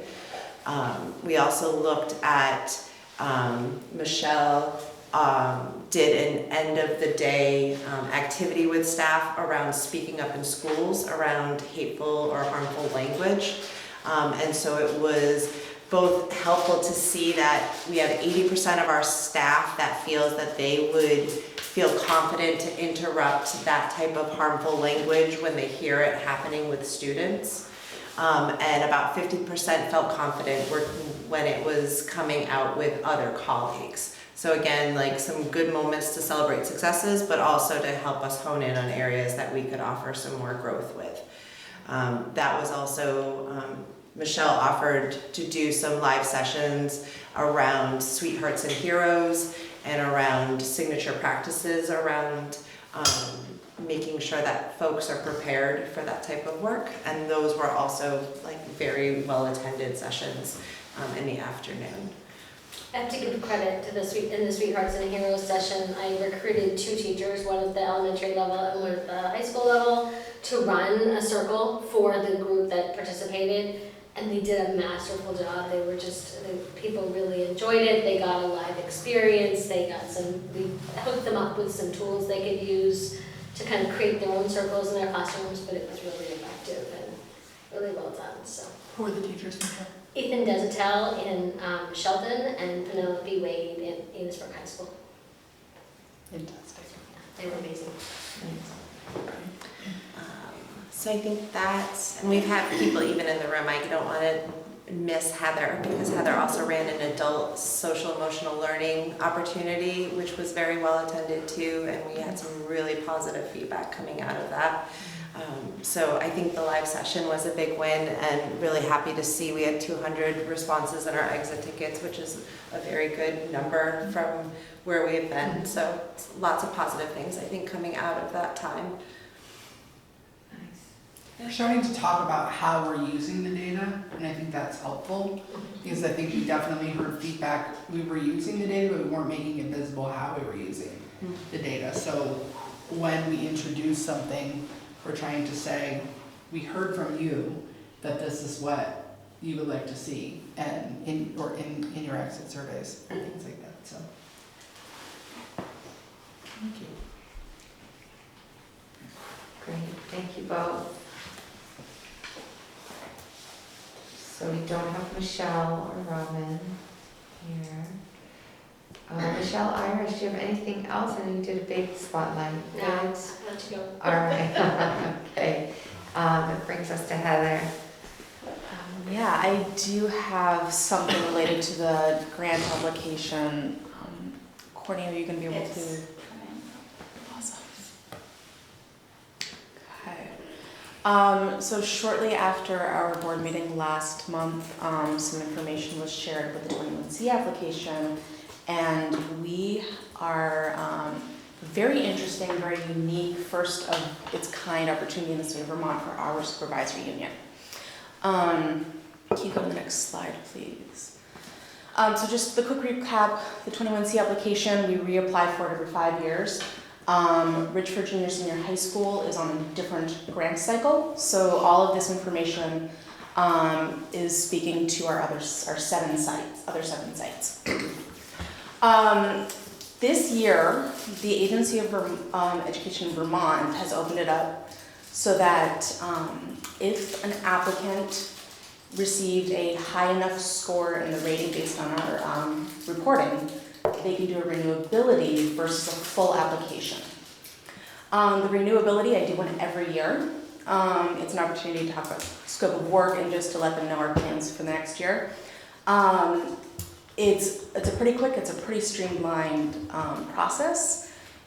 However, and it guarantees us 5 years of level funding. So that's one of the caveats, you can't ask for more money, but it's an absolute guarantee for 5 years of the same amount of funds we received for this school year. And this was not offered to every site. We were the only site in the state that received a high enough score to do this process. Wow. So congratulations to our SU, because we did great work. So that was pretty exciting. We can still choose to do a full application.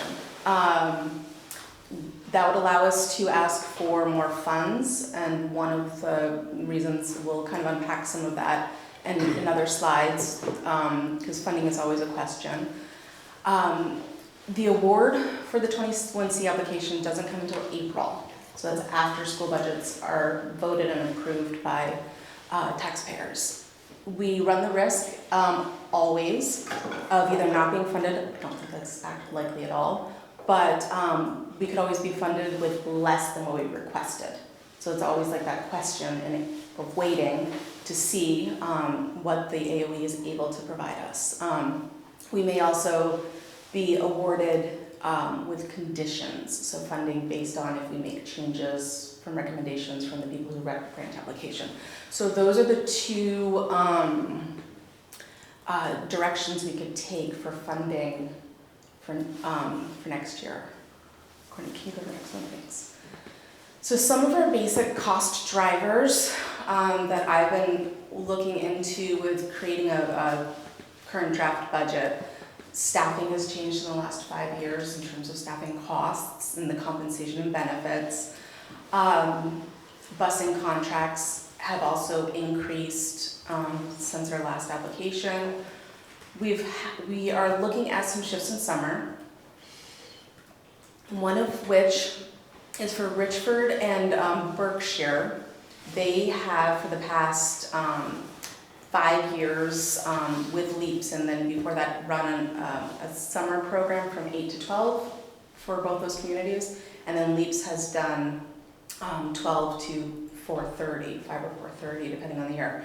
Notch is considering that they likely will not be continuing the summer services the way that they have in the past, and they have spoken with us about altering our summer partnership, in which case LEAPS would run 8 to 3 at those 2 program sites, just like we do at our other sites.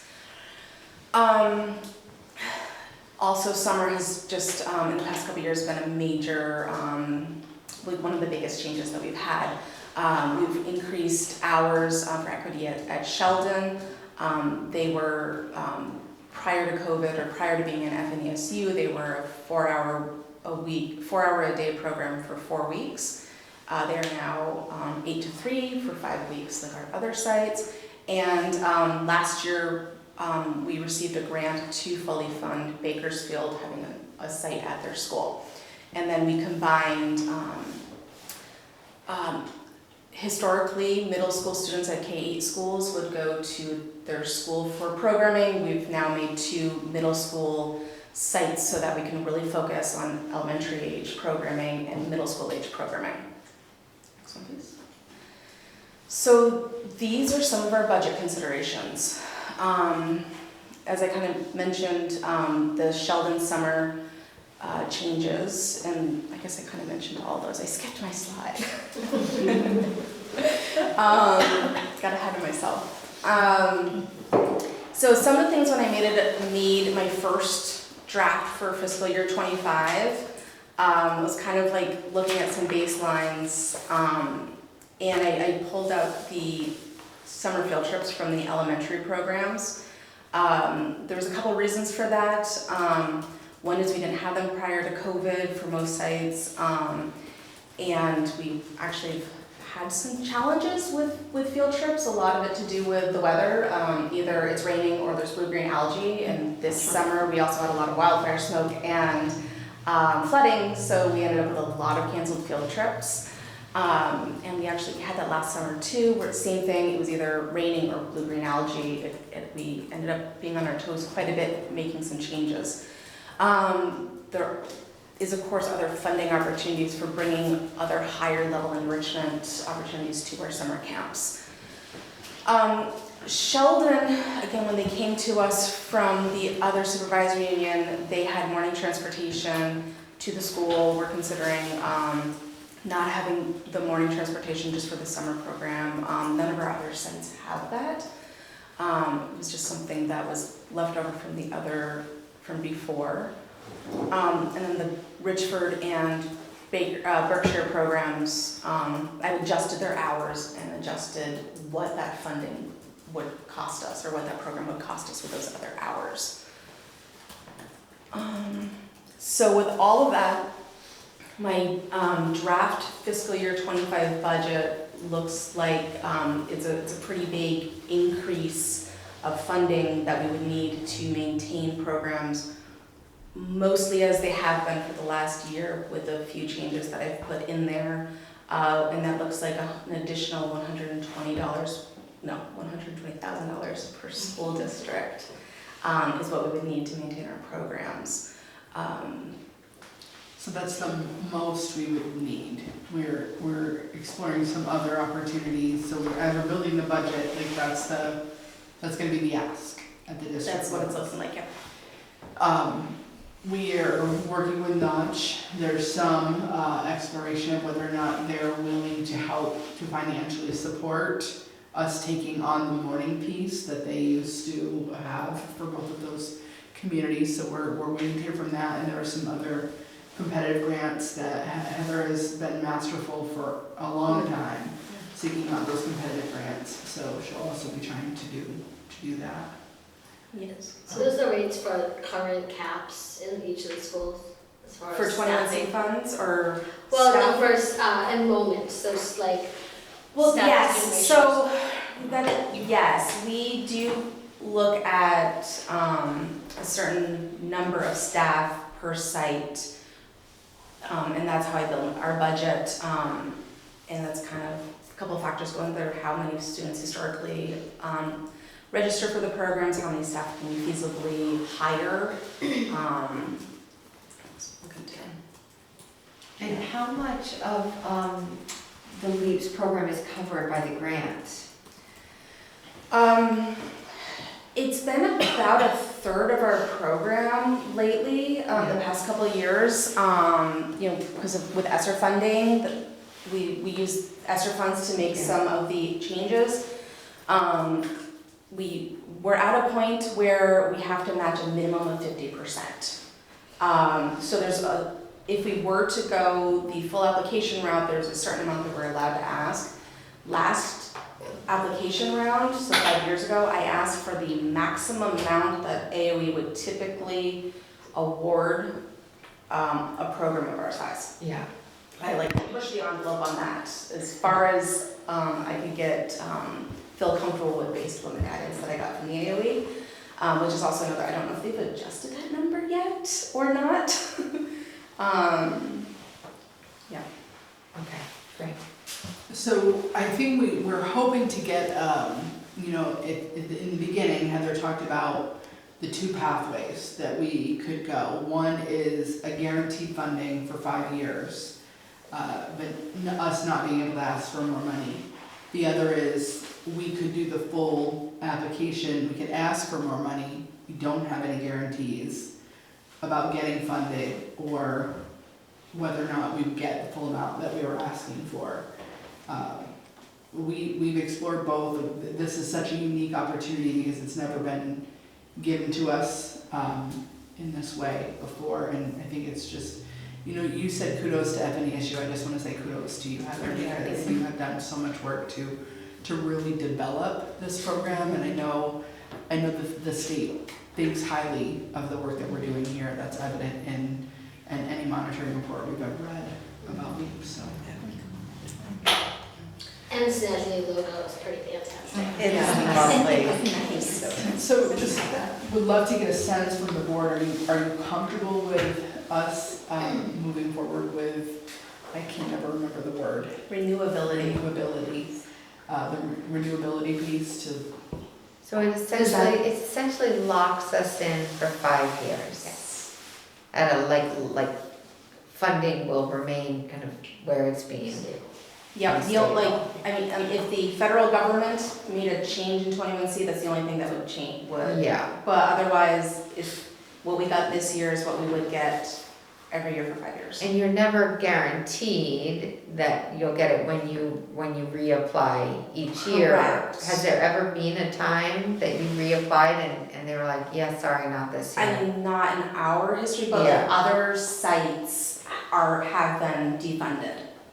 We wouldn't, I would never imagine that, but some sites that apply end up not receiving funds. And do you know what goes into the decision to defund a site that's been active and theoretically successful? I mean, a successful one wouldn't be defunded. It's more of if a program doesn't have clear leadership, or they're not meeting the minimum requirements for programming. So like, for example, summer, we have to run for 5 weeks minimum.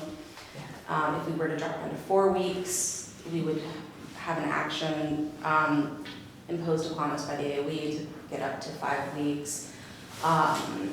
If we weren't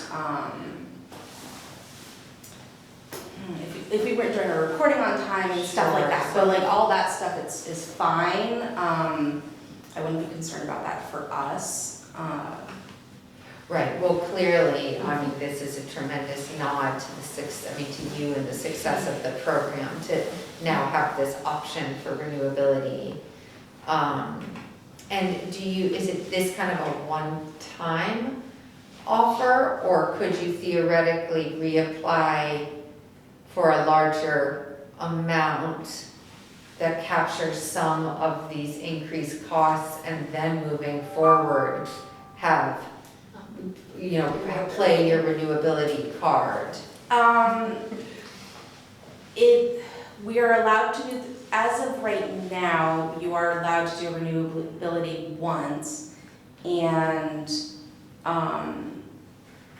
it would be based on, in 5 years, if we were to pass this time, it would be based on application scores, and if they still decide to do this. It's kind of like a work in progress of this renewability. It's very new. I've actually been suggesting to the AOE that they have this, because it's, I was calculating, it was 188 hours last time to apply for this grant. Wow. That's of the hours that I actually logged, specifically logged, which is close to, it's over 4 like 40-hour work weeks, just in the application alone. So I've always been telling the AOE, like, for quality programs, do they really need to go through all of this? Right. So I've been really excited that they finally are starting to do that. Nice. Okay. And so the amount that they offer you through the renewability, because you were saying before that you could apply or ask previously for like the max that you could get, so was that like 5 years ago that you would have asked for that amount, and then did they carry that over and that's now what you'll get for the next 5 years? Or does it like kind of pick up any kind of inflation or like current rates? The thing with 21C that is like they have been forever behind the times with inflation. But so you're basically getting the same amount now with this renewability for 5 years that you got for the previous 5 years? Well, the last time we applied, we had a couple of expansions, so we included 2 summer programs at that point. So the first 2 years of that was actually a higher amount than we're getting this year, 5. But that's kind of one of the things with 21C is like they really try to have SUs pick up more of the tab over time. A lot of states actually only let you apply for 21C funds once. So Vermont is, there's a few states that allow, some states just 3 times. Vermont so far has been in perpetuity, thank you. So this is one of those things that we take it for granted that we have it here because we've had it for so many grant cycles and it's just become a part of our fabric to have this incredible opportunity for our students after school and during the summer.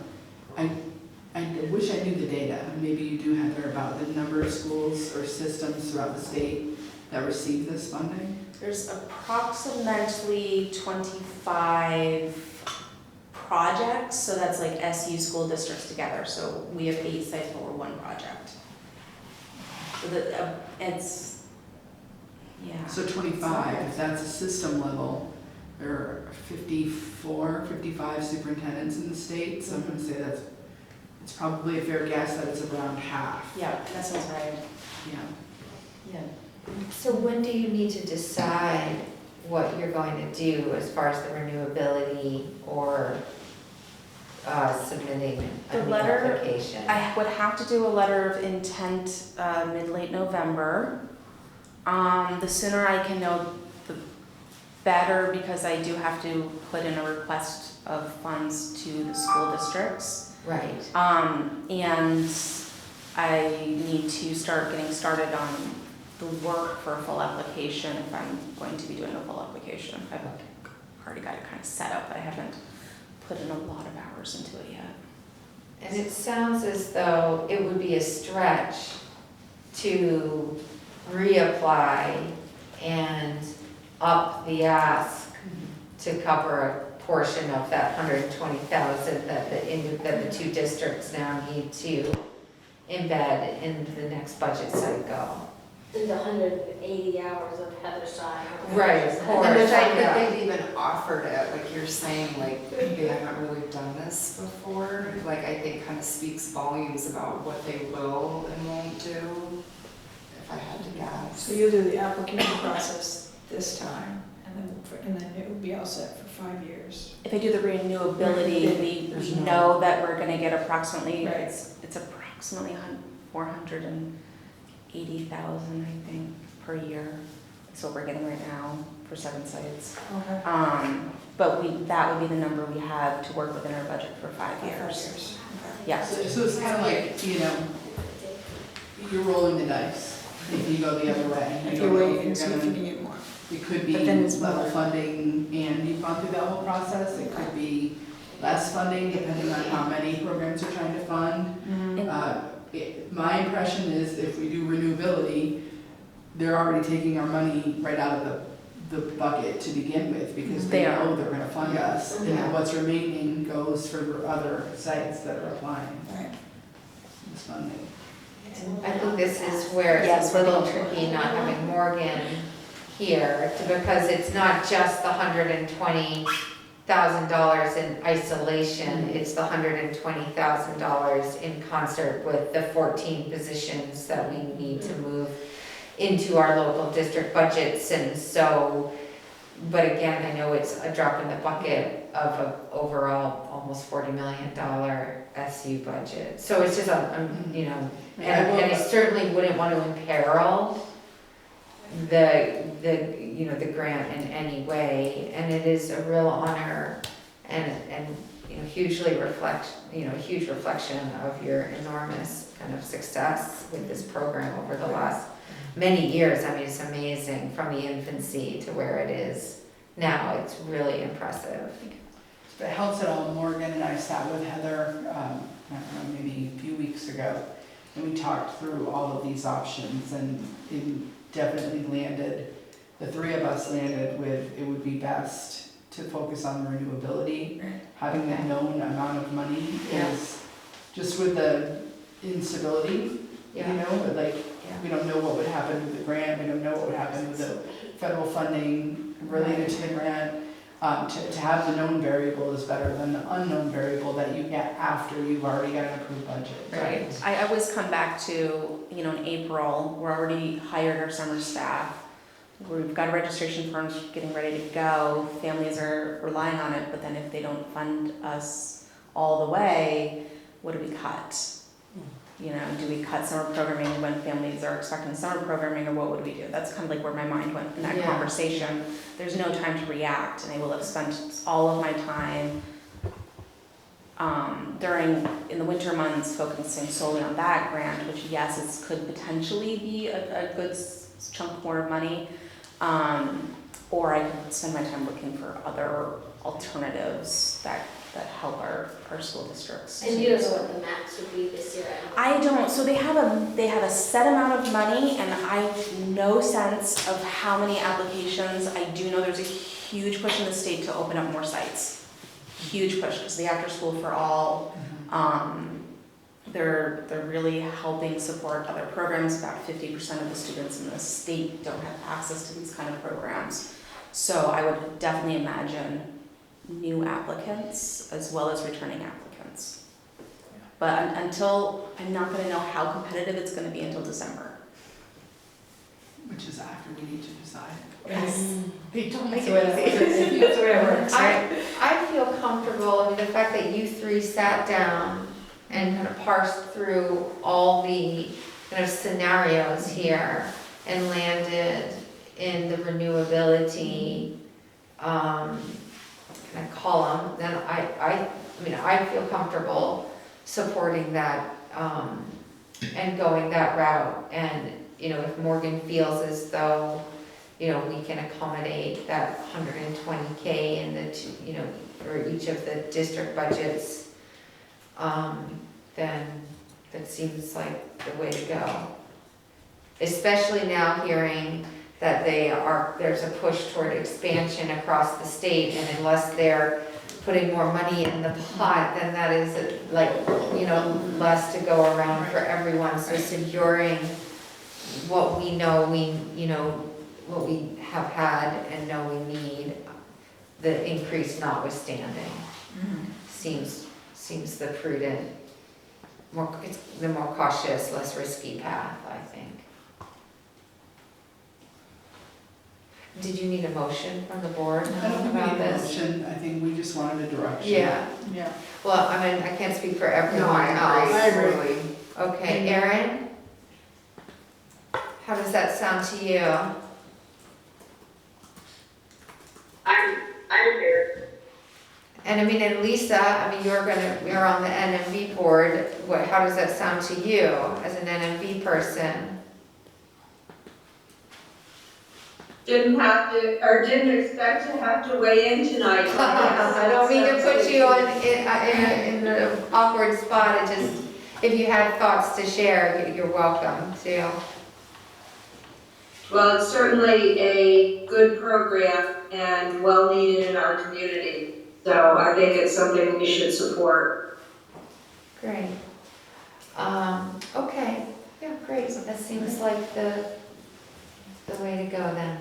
Thank you. All right, thank you so much, Heather, and congratulations, really, that's a huge honor, and well-deserved one. Jamie? Let's see. So, since the last meeting, well, when I wrote this, we had hired one professional and 5 support staff. In the last week, I wrote mine before I did yours, like the personal section. So we hired a second teacher since. We've also, as of this writing, we lost 1 teacher and 5 support staff, and in the last week, we lost 2 additional teachers and 3 additional support staff. So kind of maintaining. Are these people breaking contract? So some of the personnel conversations we should have in executive. Okay. Okay. And we've had a few additional FMLA requests, so that's the need for additional subs, because we're having issues finding licensed substitutes to fill some of these long-term positions. And I've requested 3 additional provisionals since the last meeting, so we're officially up to 60 temporary licenses for this year. And that's really all the updates I had. Remember that number doesn't necessarily match because those are like the positions we filled that were open this year, plus positions that had been open in previous years. So. Right, we didn't lose very many teachers that left us in June. We've just been filling 3 years worth of COVID vacancies. Okay, great, thank you so much, Jane. Dawn?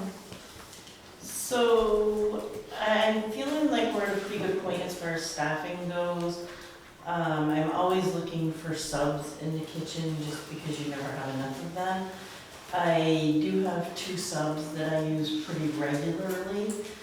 I probably most likely will be having to put one of my subs that I have in December into a regular position because I do have someone that's retiring and not coming back at the first of the year.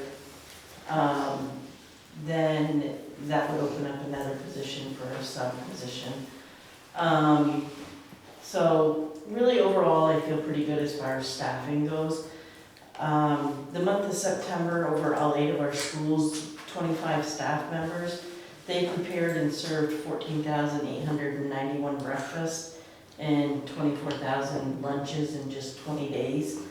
So we're seeing a increase in our meals that we're serving in the schools every day. Once snow starts to fall, and I mean it's starting to now, our breakfast participation rate goes up because a lot of the kids don't want to go outside in the snow or colder weather, so they choose to come in and eat breakfast. Which, Clever. you know, it is what it is. We like to know that we're feeding the kids, but we also like to see them go outside and enjoy their time outside too. So that's something that we're looking at. We started the after-school program snacks around September 18th, and we served around 2,000 snacks for that. Then some good news that we got that came down from USDA is that our CEP threshold has gone from 40% down to a 25%. So what that means is kids that are actually on a direct cert list, which that's a criteria through the state, with that threshold being lower, that's gonna open up more of our buildings so that we can run underneath the CEP umbrella rather than a Provisions 2 umbrella, which Lynn can attest to. I was thrilled when I got that information. I think that we can run one program instead of having schools in different pieces of the pie. There was no question about Dawn's emotion. So I spent quite a bit of time this week just unpacking that whole direct cert list and making sure that we're trying to capture every kid that we possibly can in our district. And that's proving to work in our favor tremendously because we started a new program with STEPS as far as serving them. That opened it up so that we're one of the 2 districts in the state of Vermont that can use our new direct cert data as of September 30th rather than having to follow by April's data. So just by doing that, that's going to increase our amount of funding that we get from the state level. So from the federal level, so we'll be able to capture more of those federal funds rather than the universal meals funds that is funded just strictly through Vermont. So our schools will look at a higher reimbursement rate just through federal funds. So. Great. Good. Yeah, that's great. Wow, thanks, Dawn. It's great. It's amazing to see the numbers of those meals. I mean, really puts it's just that big picture view. It's really impressive. Was there a change to like how the LEAP snacks work? I mean, it's always been food service? Cause I got feedback from some of the LEAP's kids, they were like raving about the snacks this year, and they're like, I love the snacks, and they're so different, I guess. Because of the 2 umbrellas that we were running 3 umbrellas last year. So we had some of our schools last year were running underneath the CACFP, some of our schools were running underneath the ASP umbrella. Different programs, different guidelines. I try to still run this more strict guidelines because I don't want kids and families from 2 separate schools going home, sitting around the dinner table and saying, oh, we got to have this today, and then the other one saying, oh, well, we didn't get to have that. So I try to keep the guidelines the same. So by running that CACFP, that put us under a stricter guideline for last year. So that's why I had to scale back some in some of those schools. Whereas this year, at the beginning of the year, we just put them all underneath the ASP where I have a wider variety. Well, they And a seem bigger to like option. it, so I'm glad. Yeah. So. Great, thank you so much, Dawn. Melissa? Yep, so we too are fortunate to have all of our positions filled, though we are still seeking substitutes. We have different requirements in early ed, so we can't just pull people from the building that might be available. We have to meet certain licensing regulations. So I've stepped into the classroom, we've had our special educators step in, we've been pulling, but we really do need some subs and we're a fun crew. So that's my plug there. The other thing that we're really focused on this year is STARS is the early ed quality standards. So it ranges from 1 to 5 stars, and the state is revamping their STARS system. And it's a continuous quality improvement plan, so there's a lot more depth to it to ensure that when programs are saying that they have this quality, there's the evidence that backs it up, and there's continual work going into that. So when we think about the board goals with all being all, and then we think about our STARS quality, and somebody asked me, well, how many stars should we have? I said, well, we should have 5, because where are you going to say quality can be lax, right? So there's a lot of work that we're going to be doing, and everybody has to be Act 166 qualified, you have to have 3 stars. So all of our programs have at least 3 stars, and we'll just be continuing to work through the new system to get 4 or 5 stars. Some is a bit out of our control depending on the circumstances, like playground pieces and such, so that's more of a longer term goal. But our goal is that we want those 5 stars. And to tie it into our professional learning, because it is such a big leap where it was going from maybe a weekend to a week-long project for teachers to pull everything together, we're looking at months to a year to get all of that documentation. Teachers have really been digging in, starting this month, into that group time where they're all working together to figure out this new STAR system and making sure they're in line with everything and ready to move forward with it.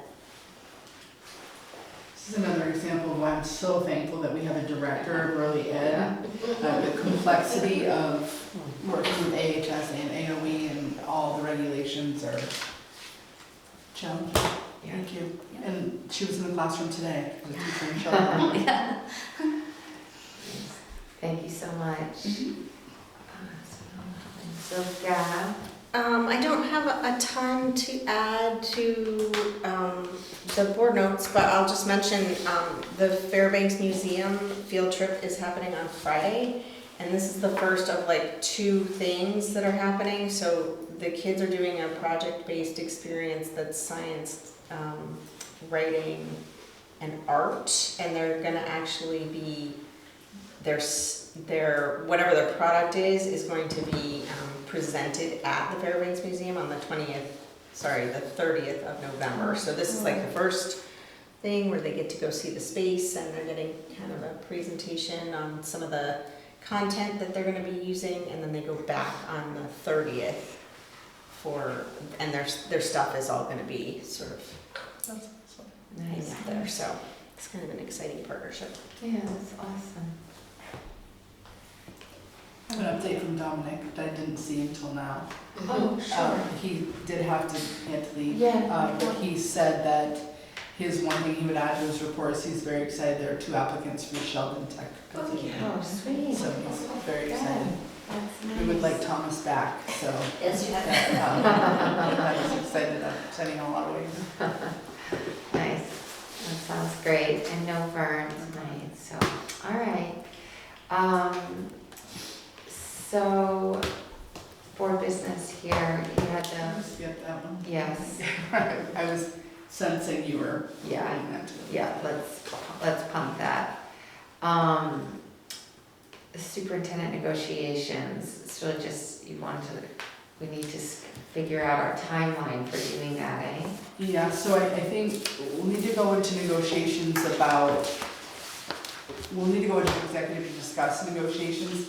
I'll be in there to talk about the big piece of it, just tipping you that my contract expires at the end of the year, so the board should have a conversation about the timeline connected to negotiations and what direction you want to give me around that. Okay.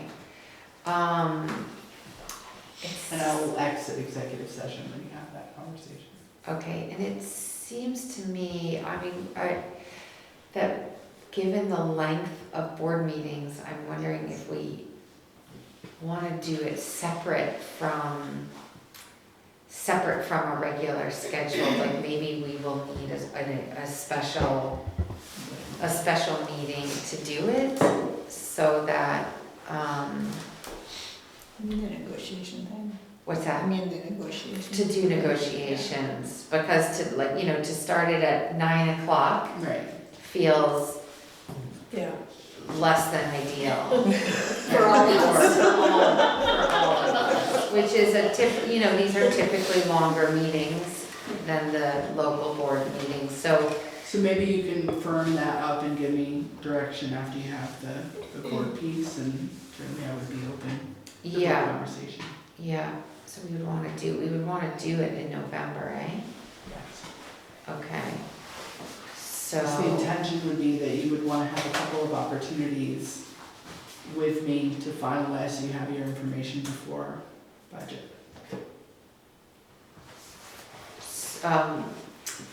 so we would want one board meeting with you and one board meeting without, or it could be, You just- just decide that, okay, yeah. And you also could have a consultation with the VSBA to help you with that process. okay.